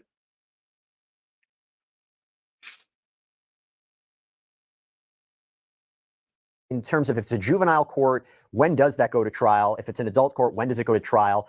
We talked about cases that take years before a murder trial happens. Is it different when you have somebody that young, whether it's in the juvenile court system or the adult court system? Are those cases streamlined? They happen quicker?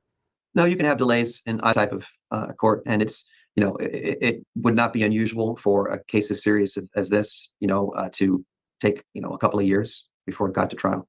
Do you have cases where somebody committed a crime or allegedly committed a crime when they're a juvenile and they're being tried now after 18, after 19 years old?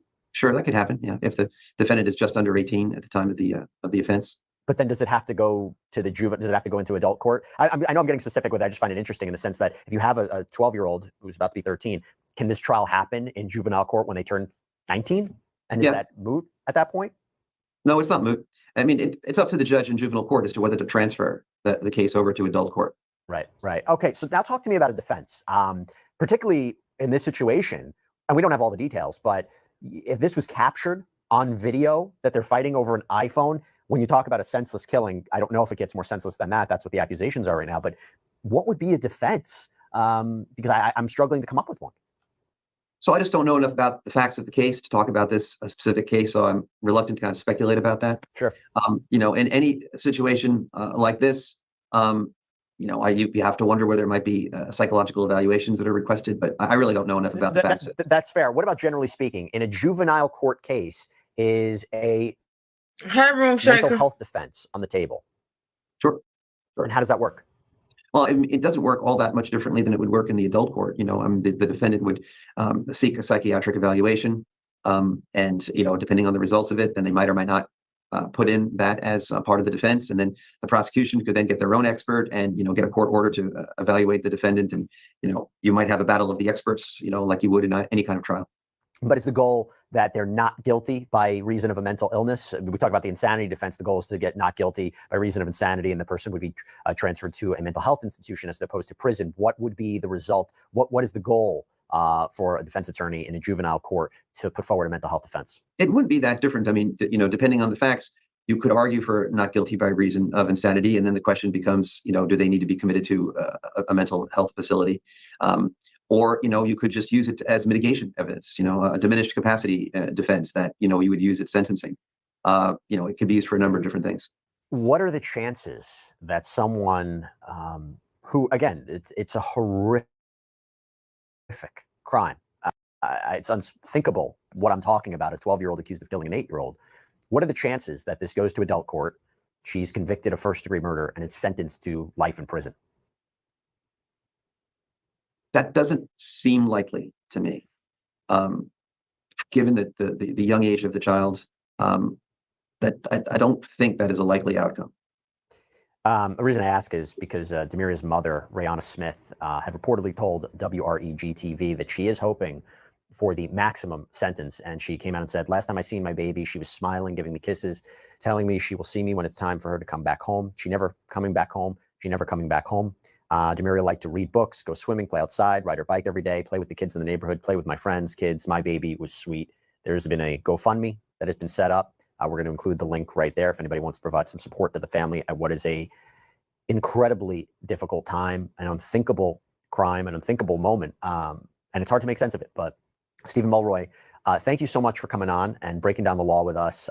It's a really tragic case, and we'll see how it goes through the legal system one way or another, but appreciate you taking the time. Yeah, thank you. Take care. All right, everybody. That's all we have for you right now here on Sidebar. Thank you so much for joining us as we cover this.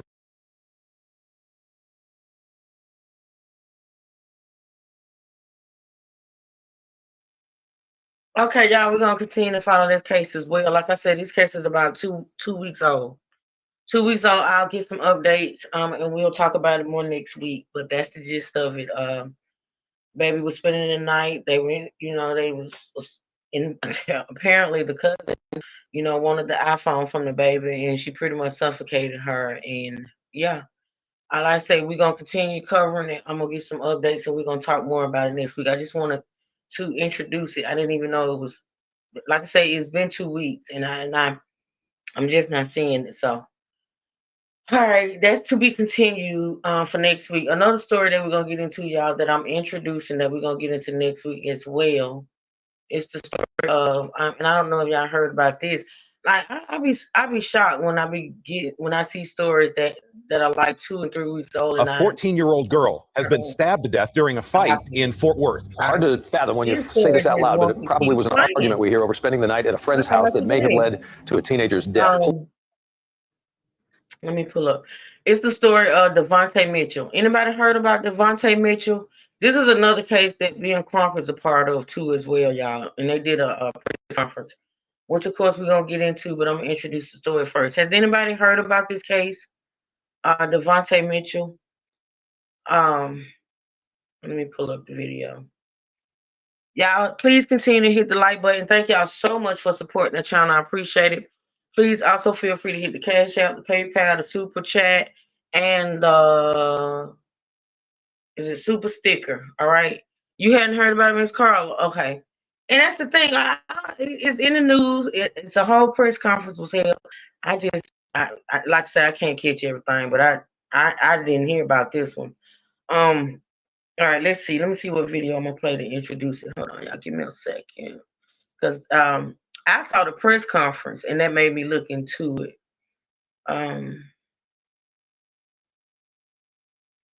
Let's see. Ooh, it's crazy. I don't know if I want to listen to Roland Martin. Sometimes he gets on my nerve.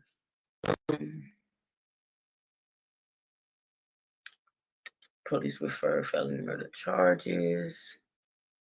Ben Crump family. That's the press conference. I'm trying to see if I want to. Ahora, Silas. Ahora. I'm gonna listen to this one to introduce it, and then we'll get into the press conference. I'm gonna stop at 2 hours a day only because I got another live schedule. But we'll get to the press conference when we come back on it, which is gonna be next week. So let's do this first. And y'all say y'all haven't heard about this case. Is that the one? Let's see. That ain't it.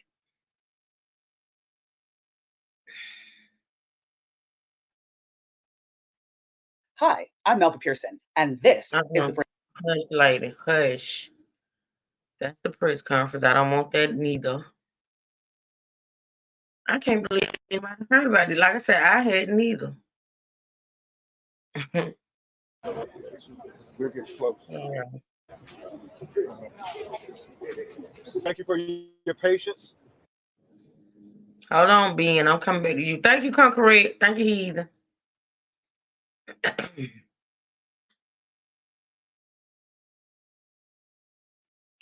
Come on. Don't skip. Ooh, child.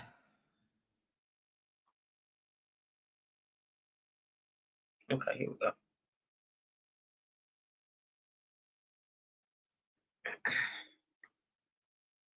So the name of this channel for a mod, come correct if you or somebody else. Did that drop down? No. Okay. The name of this channel is True Crime MTN. True Crime, capital MTN. If you can place that link in the chat for me. This video was dropped 13 days ago, y'all. 13 days ago. And it's entitled Devontae Mitchell's Death Sparked Outrage, Criminal Refers Made. Okay. And I hope this is a good video because I hadn't had a chance to watch it, but let's see.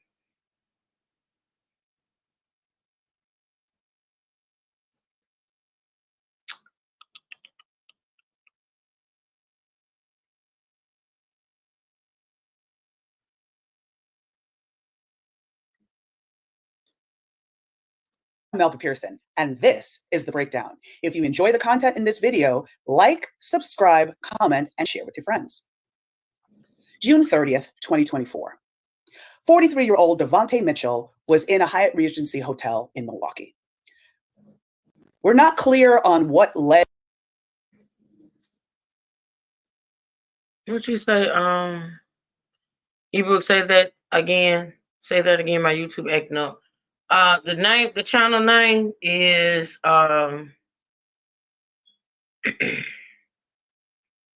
True Crime, capital MTN. MTN is all together. True Crime MTN. Okay. Now she's gonna get into background as to what happened to him. Thank you, Come Correct. Thank you, boo. All right, y'all. So let's listen. It's crazy, y'all. Listen. Regency in Milwaukee. We're not clear on what led to the interaction, but one thing is abundantly clear. Devontae Mitchell died after hotel security guards pinned him down in an incident that was partially captured on video. Police have now referred 4 charges of felony murder to the prosecutor's office, the district attorney's office in Milwaukee. And a homicide investigation is underway and continuing, as well as awaiting the results of Mr. Mitchell's autopsy. But this video is incredibly harrowing and problematic on so many levels. Mr. Mitchell was beaten with a broom by the front desk manager. You see this on camera. You also see another security officer that was involved in this whole altercation, but didn't intervene and stop the manager from beating this man. It's not fully clear what caused this incident to happen. We know that Mr. Mitchell was not a guest at the hotel. It seems that he lived in the local community. And there's a possibility that he was struggling with mental illness at that time. We don't know if he was having some kind of psychotic break or what the issue was. But again, how do you think that it's appropriate on any level to beat somebody with a broom? Like, what happened to calling the police? What happened to, using other ways to de-escalate the situation? This death did not need to happen. This was completely unnecessary. So basically, all we know is that Mr. Mitchell apparently was causing a disturbance. And again, that gives credence to the fact that this might be connected to mental illness.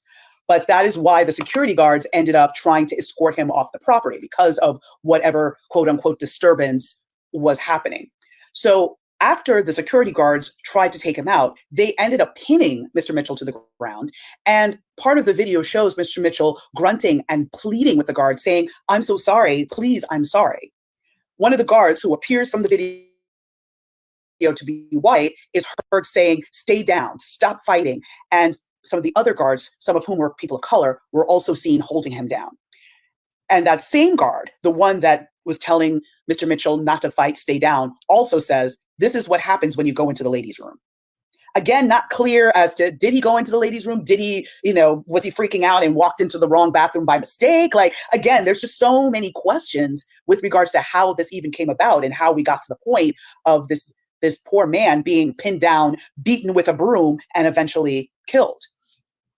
Now, another thing to consider, Wisconsin does have a citizen's arrest law. So that is the type of law where if a citizen happens to see a crime, they can detain someone until law enforcement arrives. But here's the key wrinkle in the state of Wisconsin. The citizen has to view an ongoing felony. So if they're not seeing a felony happen, you don't get the right to hold someone down and detain them. And so there's no indication that a felony was happening here, because even taking on the surface, he wasn't a guest and maybe he was trespassing. Trespass, best case scenario, is a misdemeanor. If he ended up walking into the ladies' bathroom, if he wasn't harassing anyone, that's actually not a crime. So again, the argument that this may have been a citizen's arrest doesn't hold water here, and that won't be something that they could use at trial. As a result of this incident, the hotel suspended and then eventually fired all the hotel employees that were involved in the incident.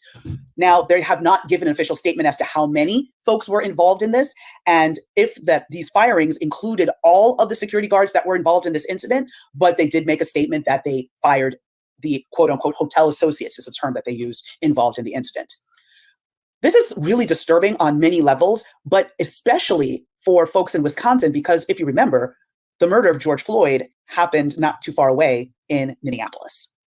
And this only happened 4 years ago. So the concerns are still very real. The pain is still very raw. And the gut punch that so many in the community are feeling in viewing this type of video, again, seeing another Black man begging for his life and dying at the hands of people who are supposed to, on some level, protect and serve, was too much of a deja vu and a very terrible flashback for the community. So moving forward, what we expect to see is that the district attorney is likely going to take up these charges. The question will be, is it felony murder? Will it be some sort of second-degree murder? Will it be some kind of a hybrid between the two? we're not quite sure what's going to end up coming from that. And then also, what's going to be very critical is the final autopsy report, so that we know that the cause of death is homicide. You will need that in order to prove the case at trial, and also to understand the extent of the injuries Mr. Mitchell suffered. So again, that can be used to corroborate who played the biggest role in his death and the level of charges that each of the people involved should receive. So this is going to be an ongoing investigation, and definitely a case that's going to be on our radar for the next few years. I'm Melba Pearson, and this was The Breakdown. Take care. If you like this video, please like it and subscribe. I'm Dave Ehrenberg, aka the Florida Law. Okay, y'all, that's pretty much a breakdown.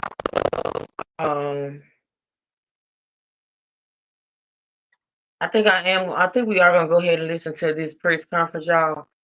We right at almost at 2 hours. I can go 3, but we're gonna do the press conference with Ben Crump, and then we're gonna be through with it. I can't talk today. Too much coffee. We're gonna be through with this for today, and then next week we're gonna talk more about it. We're gonna watch some more content on it, but I want to listen to this because a lot of times when this guy does the press conference, some of the details come out. Now, this press conference was 3 days ago, y'all. 3 days ago. Ben Crump family called, and family, I guess they should have put, and family called for justice for man killed outside Milwaukee hotel. One of the mods, this is the last link we're gonna drop for the day. The channel name it's a news channel, Capital TMJ4 News. TMJ4 is together, capital TMJ4, the number 4 News. And we're going to get into this press conference, y'all. It is 33 minutes long, unless I want to say something, because I don't know a whole lot about the case. So I probably won't be saying a lot. I just want to listen to the details and listen to what, the family has to say. So I probably won't be stopping it. If y'all got questions, put them in the chat, and I'll try to answer them. Thank you, E. Bruce. So let's get into this, y'all. That's going to be it for today. All right. Let's see.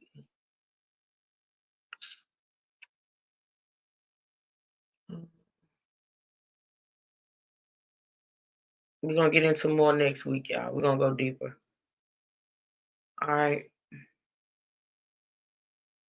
Nice, y'all come on up. We'll get close. Everybody, thank you for your patience. Again, we're here dealing with the tragic, unjustified killing of Devontae Mitchell.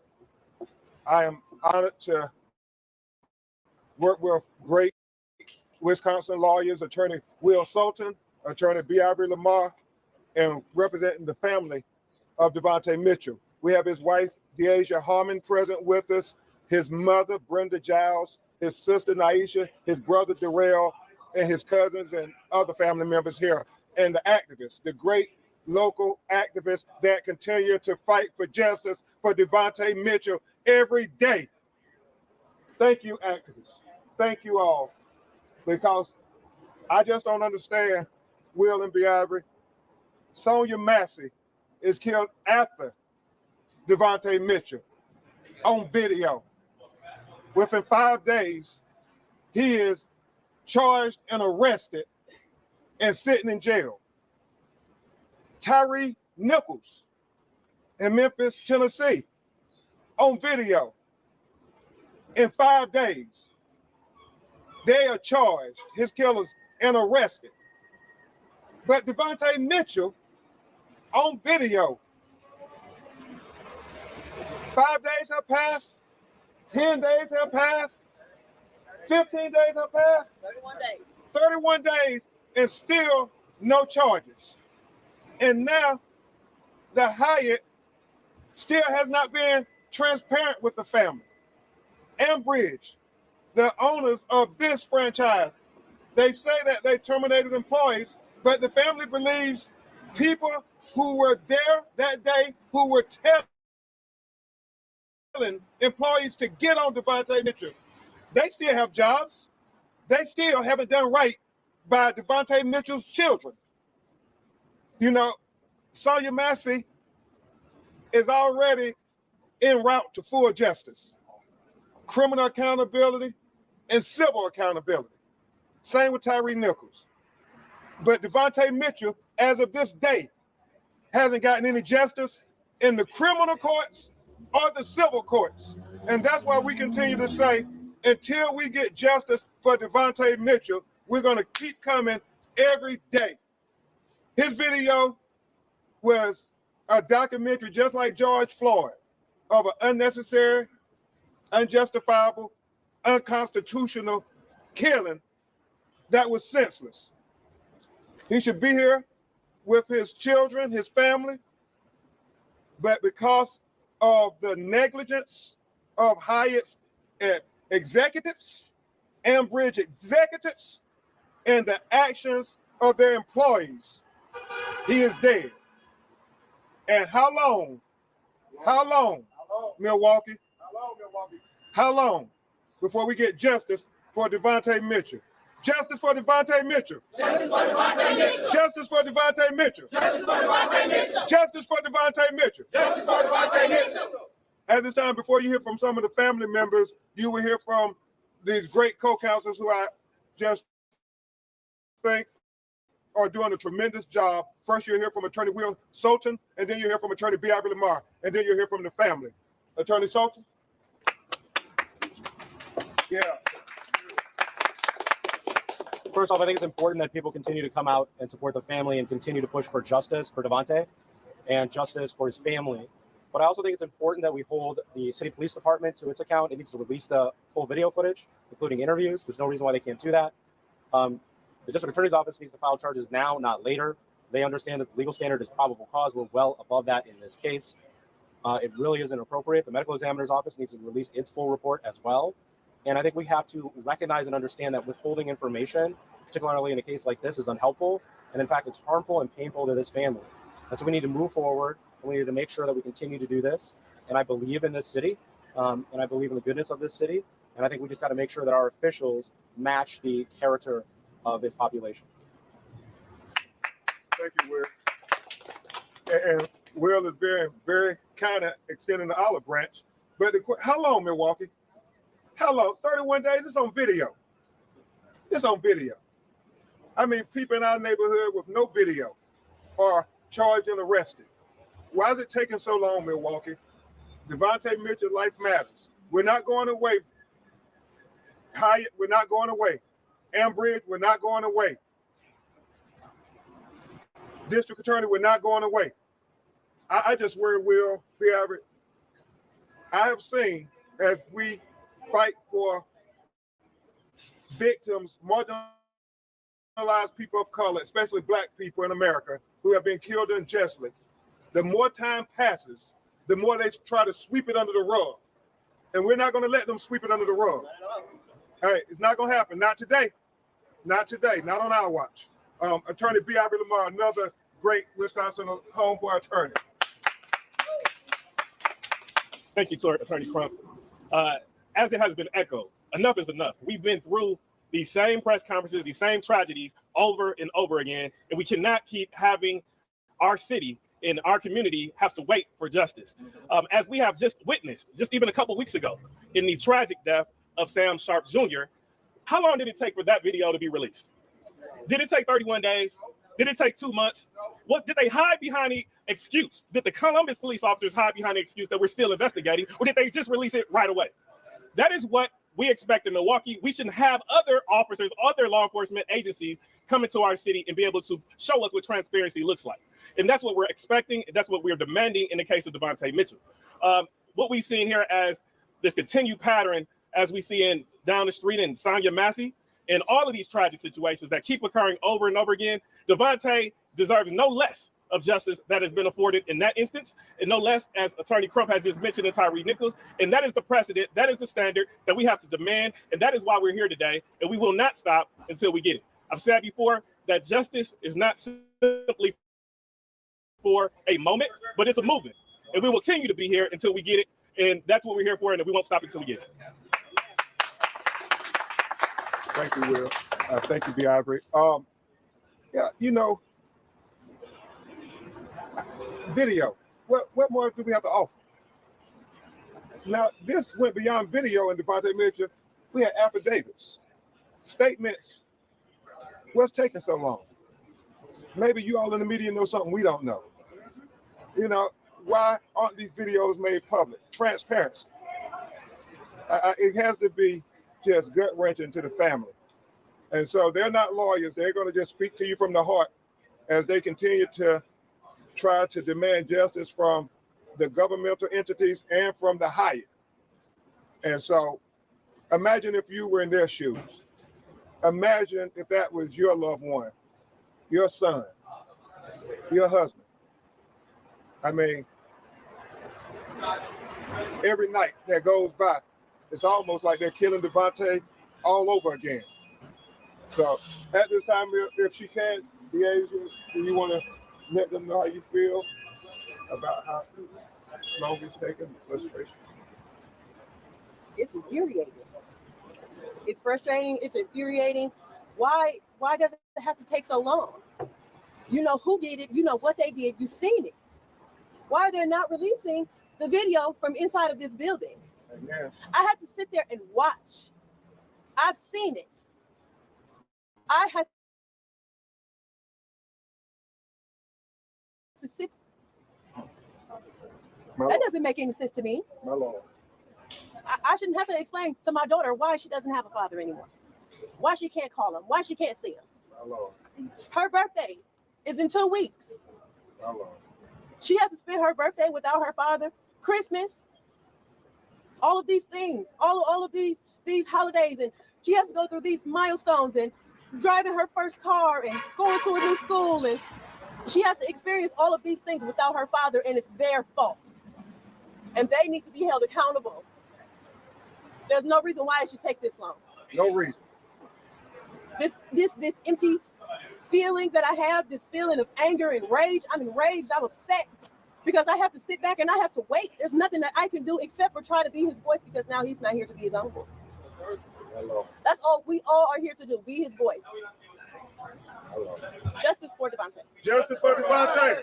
Say his name. Devontae Mitchell. What's his name? Devontae Mitchell. Say his name. Devontae Mitchell. What's his name? Devontae Mitchell. What do we want? Justice. When do we want? Now. I said, what do we want? Justice. When do we want it? Now. Thank you, brother. Right now, we're here from his sister, Naisha, who she's going to speak on behalf of her mother today because her mother is just fed up with it. Fed up. All me and my family want is justice, okay? Everybody, the whole world, y'all all saw what happened to him. We all know that ain't right, okay? Nobody deserves what happened to my brother. Nobody deserves to be killed for any reason.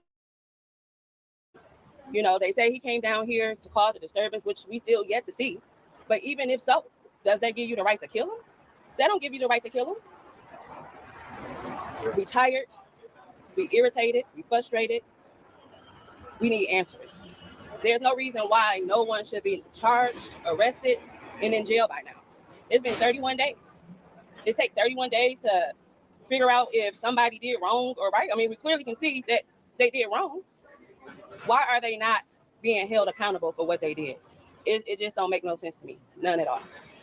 I think they should release all these videos. It's so many videos that y'all haven't seen, okay? And I truly believe if y'all got a chance to see what we saw, y'all will see where we coming from. You know, y'all won't just have our words to go off of. You know, y'all can see what we saw. Amen. And once y'all see it, y'all will understand why we're fighting for justice, okay? We're not looking for nothing else, only justice. Only justice. That's it. So DA, Ambridge, Hyatt, we're going to keep coming out here. We're going to keep doing what we're doing until we get answers. You know, we're going to keep making y'all uncomfortable, just like we uncomfortable. Mm-hmm. Yep. So give us some answers. Justice for my brother, Devontae Mitchell. Don't say no more. Just release the video. Don't say no more. Just release the video. Don't say no more. Don't say no more. Don't say no more. Don't say no more. Don't say no more. Don't say no more. And I love what Naisha said because no justice, no peace. No. Hyatt, Ambridge, we don't want to have to amplify the civic social action. But if you don't do right by Devontae, you leave the family and their supporters no choice. So we're as kind as we can asking for you to do the right thing. Do the right thing. Don't continue to have this family struggle for simple justice. Simple justice. Black people ain't asking for nothing more than anybody else. All we want is simple justice. You know, it always begs the question, if Devontae was a white citizen, will it take this long? No, not at all. Why is it any different when it's a black citizen? We need equal justice for all citizens. Thank you, Naisha. And finally, before we answer your questions, you'll hear from his brother Darrell, who really holds back a lot of emotions because that was his brother who was there for him. And the fact that he couldn't be there for his brother bothers him. We've had many conversations. So, like we said, they're not lawyers. They're grieving family members doing their best to communicate their feelings. Darrell? We really tired of waiting for justice, man. It's been too long. 31 days. Like he said, if the shoe was on the other foot, they would have been charged. We're looking for justice for my brother. I shouldn't have to watch that tape of them beating my brother for 15 minutes. They held him down and suffocated him. We need charges. We need everybody to come out and support. It's too long. We're tired of it. We're tired of it. Please help and support. Thank you. Justice for Devontae Mitchell. Just move. Devontae Mitchell. Just move. Devontae Mitchell. Just move. Devontae Mitchell. When do we want it? Now. Not later. Now. Not later. Now. Not later. Now. Not later. Now. Not later. Now. Just move. Devontae Mitchell. Just move. Devontae Mitchell. Just move. Devontae Mitchell. Thank you. Thank you so much to the community for standing with the family. At this time, Attorney Sultan, Attorney Lamar, and myself will try to answer what questions you have. The DA's office has said that they're waiting on test results. Would you prefer that they charged before they had all the information? I would say this. If Devontae was the person you saw killing somebody on the video, would they wait on test results? So why is it different rules? That's all we're saying. We want the same rules to apply when black people are the victim versus when we are the suspects and the defendants. We don't want two justice systems in America. We want one justice system in America for all Americans. I don't know if you all have, I know y'all live here. So. Well, let me just say this, right? Watching 4 videos of Hyatt employees walking into a police station, you know, after having reviewed video footage of them killing Mr. Mitchell, then having them admit to killing Mr. Mitchell, then having Ambridge come out and say that they should be charged, and then watching them leave the police station. Yes, they should have been arrested. There's no question about that.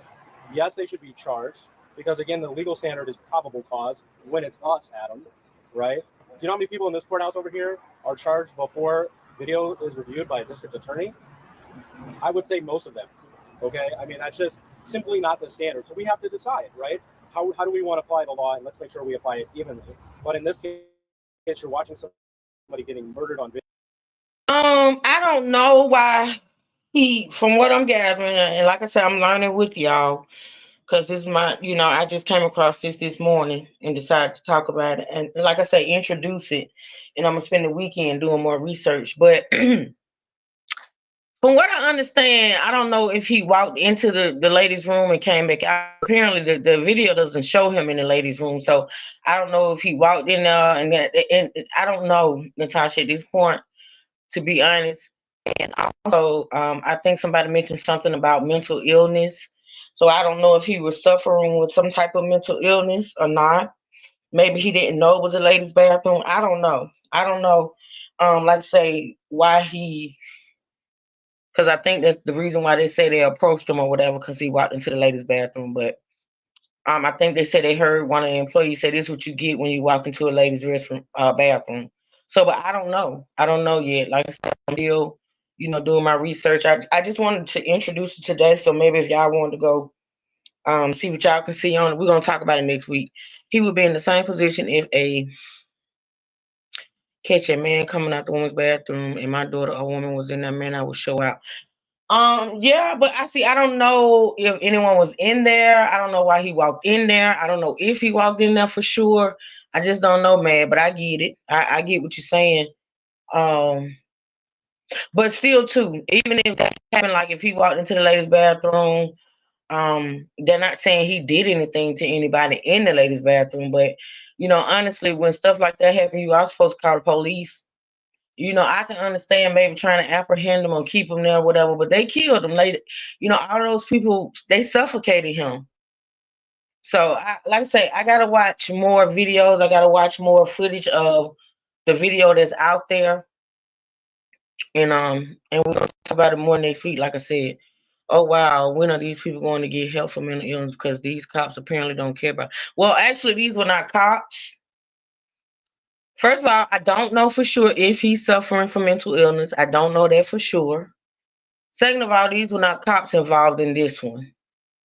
These were like hotel employees and caught up with stormtroopers who would have a cookout with their food. See, that's the thing, y'all judging. I keep trying to tell y'all, I don't know.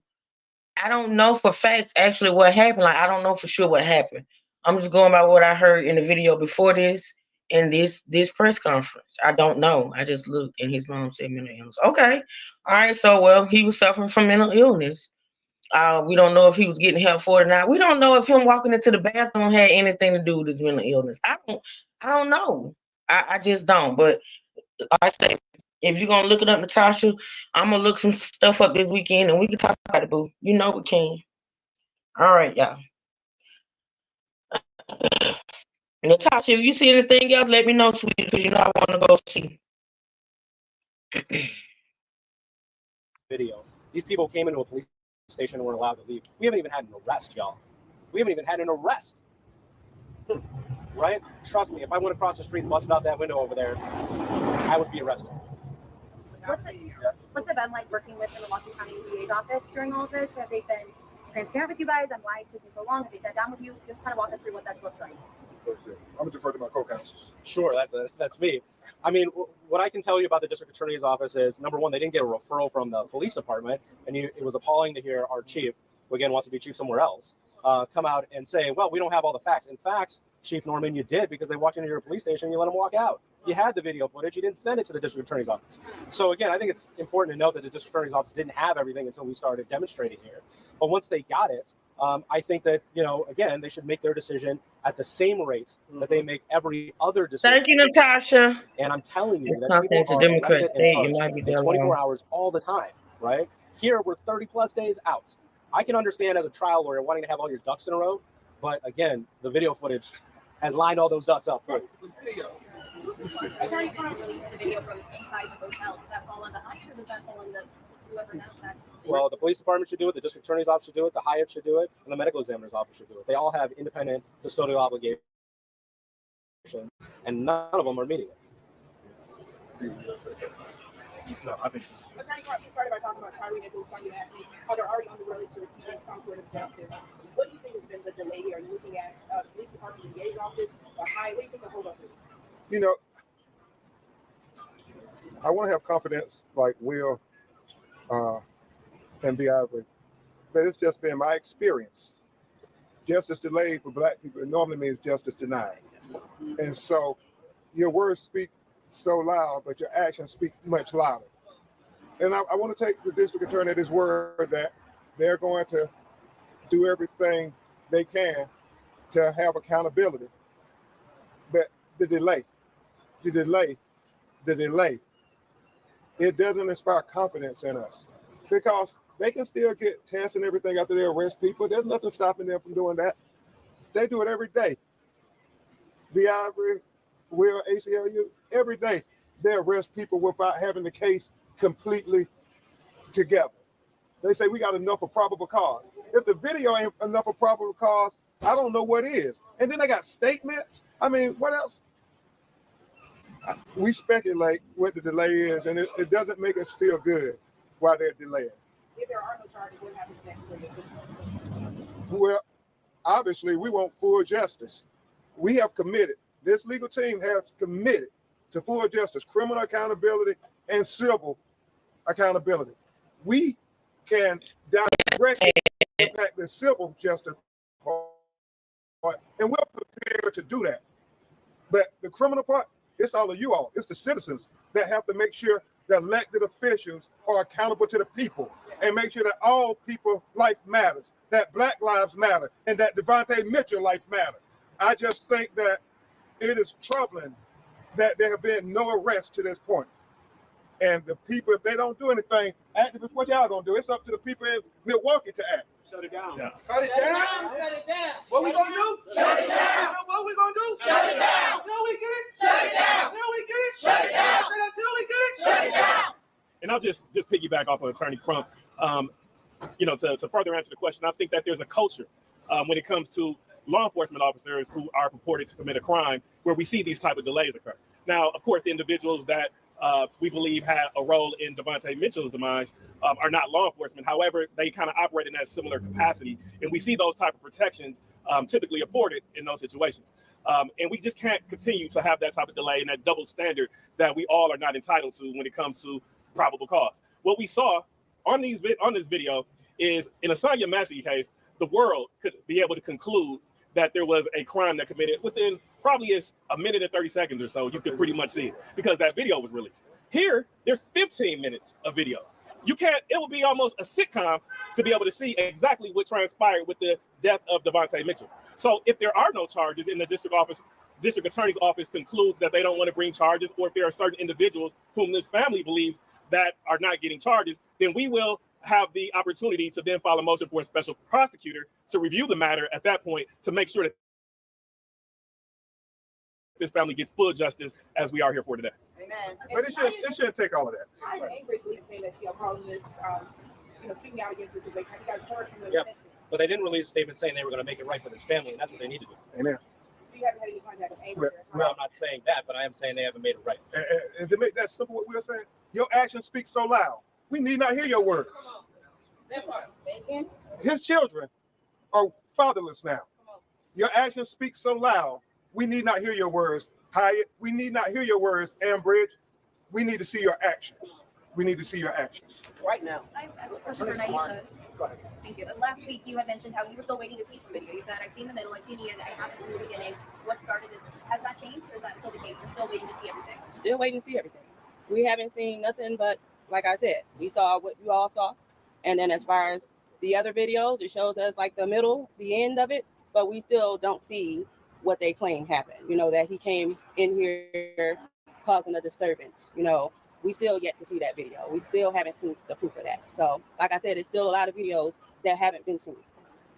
And a lot of people are shocked by the video they've seen.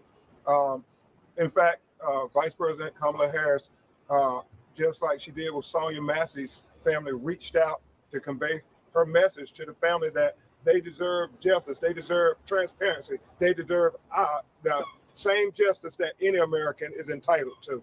So people are watching Beyond Milwaukee. Once you see the video, you can't unsee the video. And so the only question that remains is how long, Milwaukee?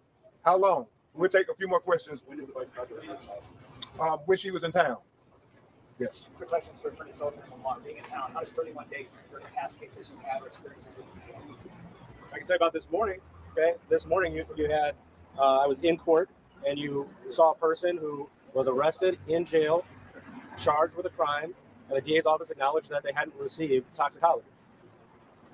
So again, that's what normally happens, right? And as Attorney Lamar mentioned, they're elevating private security firms. We all know how I feel about that here. This is case number 4 for me in the last 18 months.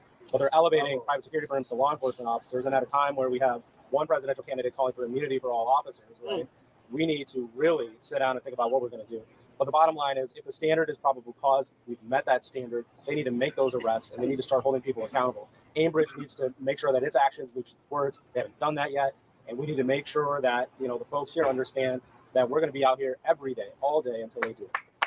Justice for Devontae! Justice for Devontae! Justice for Devontae! Justice for Devontae! Justice for Devontae! Justice for Devontae!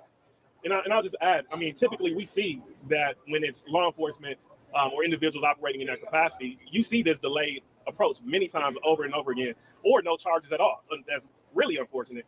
But if it wasn't for this family, if it wasn't for these protesters, these activists, for this legal team, I would even beg the question, would we even be having this conversation as it relates to charges at all? So that's the unfortunate reality that we have to deal with today. And that's why we're here today. And we will not stop until we change this norm, change this custom, not only in the city of Milwaukee, this country, where we get charges, where we get transparency, not weeks, not 31 days, but immediately. And we'll keep you updated, Attorney Sultan, Attorney Lamar, in my office. We are going to continue to put the pressure on.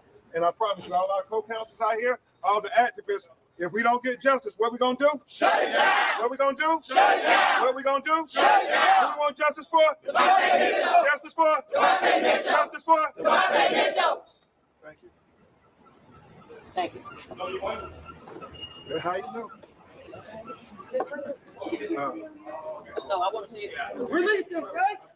What do we want? Justice. What do we want? Justice. What do we want? Release the tapes. What do we want? Release the tapes. What do we want? Release the tapes. What do we want? Release the tapes. Say his name. Devontae Mitchell. Devontae Mitchell. Devontae Mitchell. Devontae Mitchell. What do we want? Justice. When do we want it? Now. When do we want it? Justice. When do we want it? Now. If we don't get it, shut it down. Until we get it, Shut it down. If we don't get it, Shut it down. Until we get it, Shut it down. If we don't get it, Shut it down. Until we get it, Shut it down. Say his name. Devontae Mitchell. What's his name? Devontae Mitchell. Say his name. Devontae Mitchell. What's his name? Devontae Mitchell. Justice for who? Devontae Mitchell. Justice for who? Devontae Mitchell. Justice for who? Devontae Mitchell. What's his name? Devontae Mitchell. Talking about who? Devontae Mitchell. What do we want? Justice. When do we want it? Now. I said, what do we want?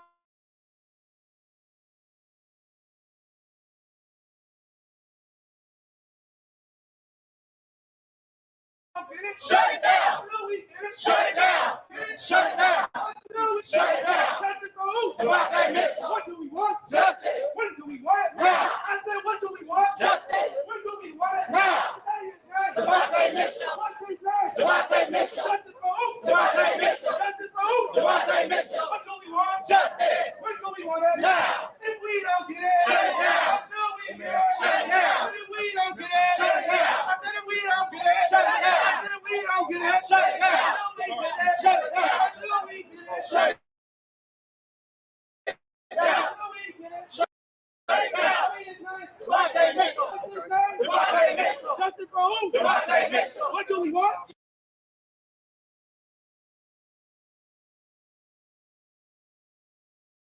Police have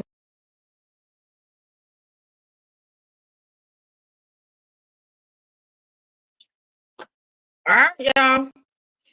That's it for today. That's it for today. Like I said, thank you, Natasha, for looking it up. And like I say, if you see anything this weekend, baby, send it to me because we're gonna dive into it even more. We're gonna continue to follow it. We'll be talking more about it next week. Okay. For right now, all we know is I'm trying to figure out, just like them, why it's been 31 days and no either, because the thing about it is, if they're not going to charge, great live, I was listening, thank you, Bruce. If they're not going to charge the people that did it, which is a possibility, then they should let the family know. But it's like it's been 31 days. Like, y'all hadn't determined what you're going to do after 31 days, and you got all this video evidence and statements from people that were there. I don't understand the delay either. Thank you, Natasha. I don't understand it, but like I said, we'll get more into it next week, y'all. I'll find everything I can find on him, his history, what they're saying happened, and we'll talk about it next week. Okay? Until then, I will be. Thank you, Ethan. We try to say oily over him, baby. He gets wretched and rude over there at the other channels, honey. It just is what it is. But listen, so this is the thing. I won't be back, I think, like live on this channel this weekend. It'll be, but at 8:00 a.m. and I'm gonna set it. I'm gonna schedule it probably a little after I get out this live. I'm gonna be live, but I'm not gonna be speaking. I'm gonna be typing in the chat with y'all, but I'm just gonna play because I had a couple people who wanted me to play the funeral of Sonya Massey. So I'm gonna do that. I was gonna set it as a premiere, but then I have to download it and do all this other stuff and do it. I'm just gonna play it live and we can watch it. Like I said, I'm not gonna be speaking. We're just gonna be typing in the chat, and it's gonna be. And I know a lot of y'all may not be up that time of morning. I'm just doing that early because I'm gonna get it over with and done. Enjoy my day, and then come back tomorrow evening with the After Dark Live, and I got to promote that today too as well. So yeah, I'm gonna do that at about I'm gonna say between 8 and 10. It may be 10. Oh yeah, I'll be back. I'll be back with that, E Brooks. So when you attend, during the movie, we did the movie last night, Sillies. We did the movie last night. Go check out the replay. Did you miss it? Now we did the movie. We reviewed the Mia Coppola movie last night. The Truth Hurts After Dark live stream that we postponed from last week is tomorrow. I ain't going over that question. I'm not going to his opinion on the ratchet background of Kamala. He ratchet too. He ratchet. But anywho, I'm going to watch the movie and then watch the replay. You gonna watch the movie? You still ain't watched the movie, Ebru? Girl, listen, I watched it twice, and I swear I just did it yesterday. I like that movie, but after if some people, if y'all watch it and y'all still want to discuss it more, we can talk about it more tomorrow. So Ebru, try to watch it before tomorrow's live, and we can talk about it because, yeah, that's a movie worth talking about. Since we'll talk more about the movie tomorrow on the live tomorrow. No, we will today, maybe. Okay. All right. So yeah. So that's it, and that's all for today, y'all. On the Crime Justice channel. Like I said, tomorrow morning between 8 and 10, I will be playing live the Sonia Massey funeral service. A lot of y'all may have seen it already. I don't know, but I did get a couple of people to ask me to play it, so I'm going to play it. There will be no speaking from me. I'm just gonna be in the chat typing with y'all. Sinners, watch the movie today, so you can talk. We'll talk more about it tomorrow on the live stream, since you didn't catch the live last night. Okay. With that being said, listen, I hope y'all have a blessed, beautiful Friday. Thank you, Miss Margie. I hope y'all continue to have a blessed, beautiful day. Y'all be safe out there. Okay, be safe. Get those babies ready for school and things of that nature. And I will see y'all later on over there at the T channel. And I will be posting about the live stream for tomorrow. I also will probably be posting up about the next movie we're going to review and some other stuff. Okay, I'm going to get some stuff done. And then I'll see y'all back over there on the T channel at about, what did I say, 3? I think I said it for 3. Okay, silly. All right, y'all. Until next time, y'all. Thank y'all so much for supporting. I do appreciate y'all. Shout out to the mods. Shout out to my subscribers. Shout out to my monetary contributors. I love y'all. I appreciate y'all. And I will see y'all later. Until next time, y'all be safe, be blessed, never stress. Okay? And true siblings and state gang stand up. And we out. Love y'all. Thank you, Leah. Love y'all.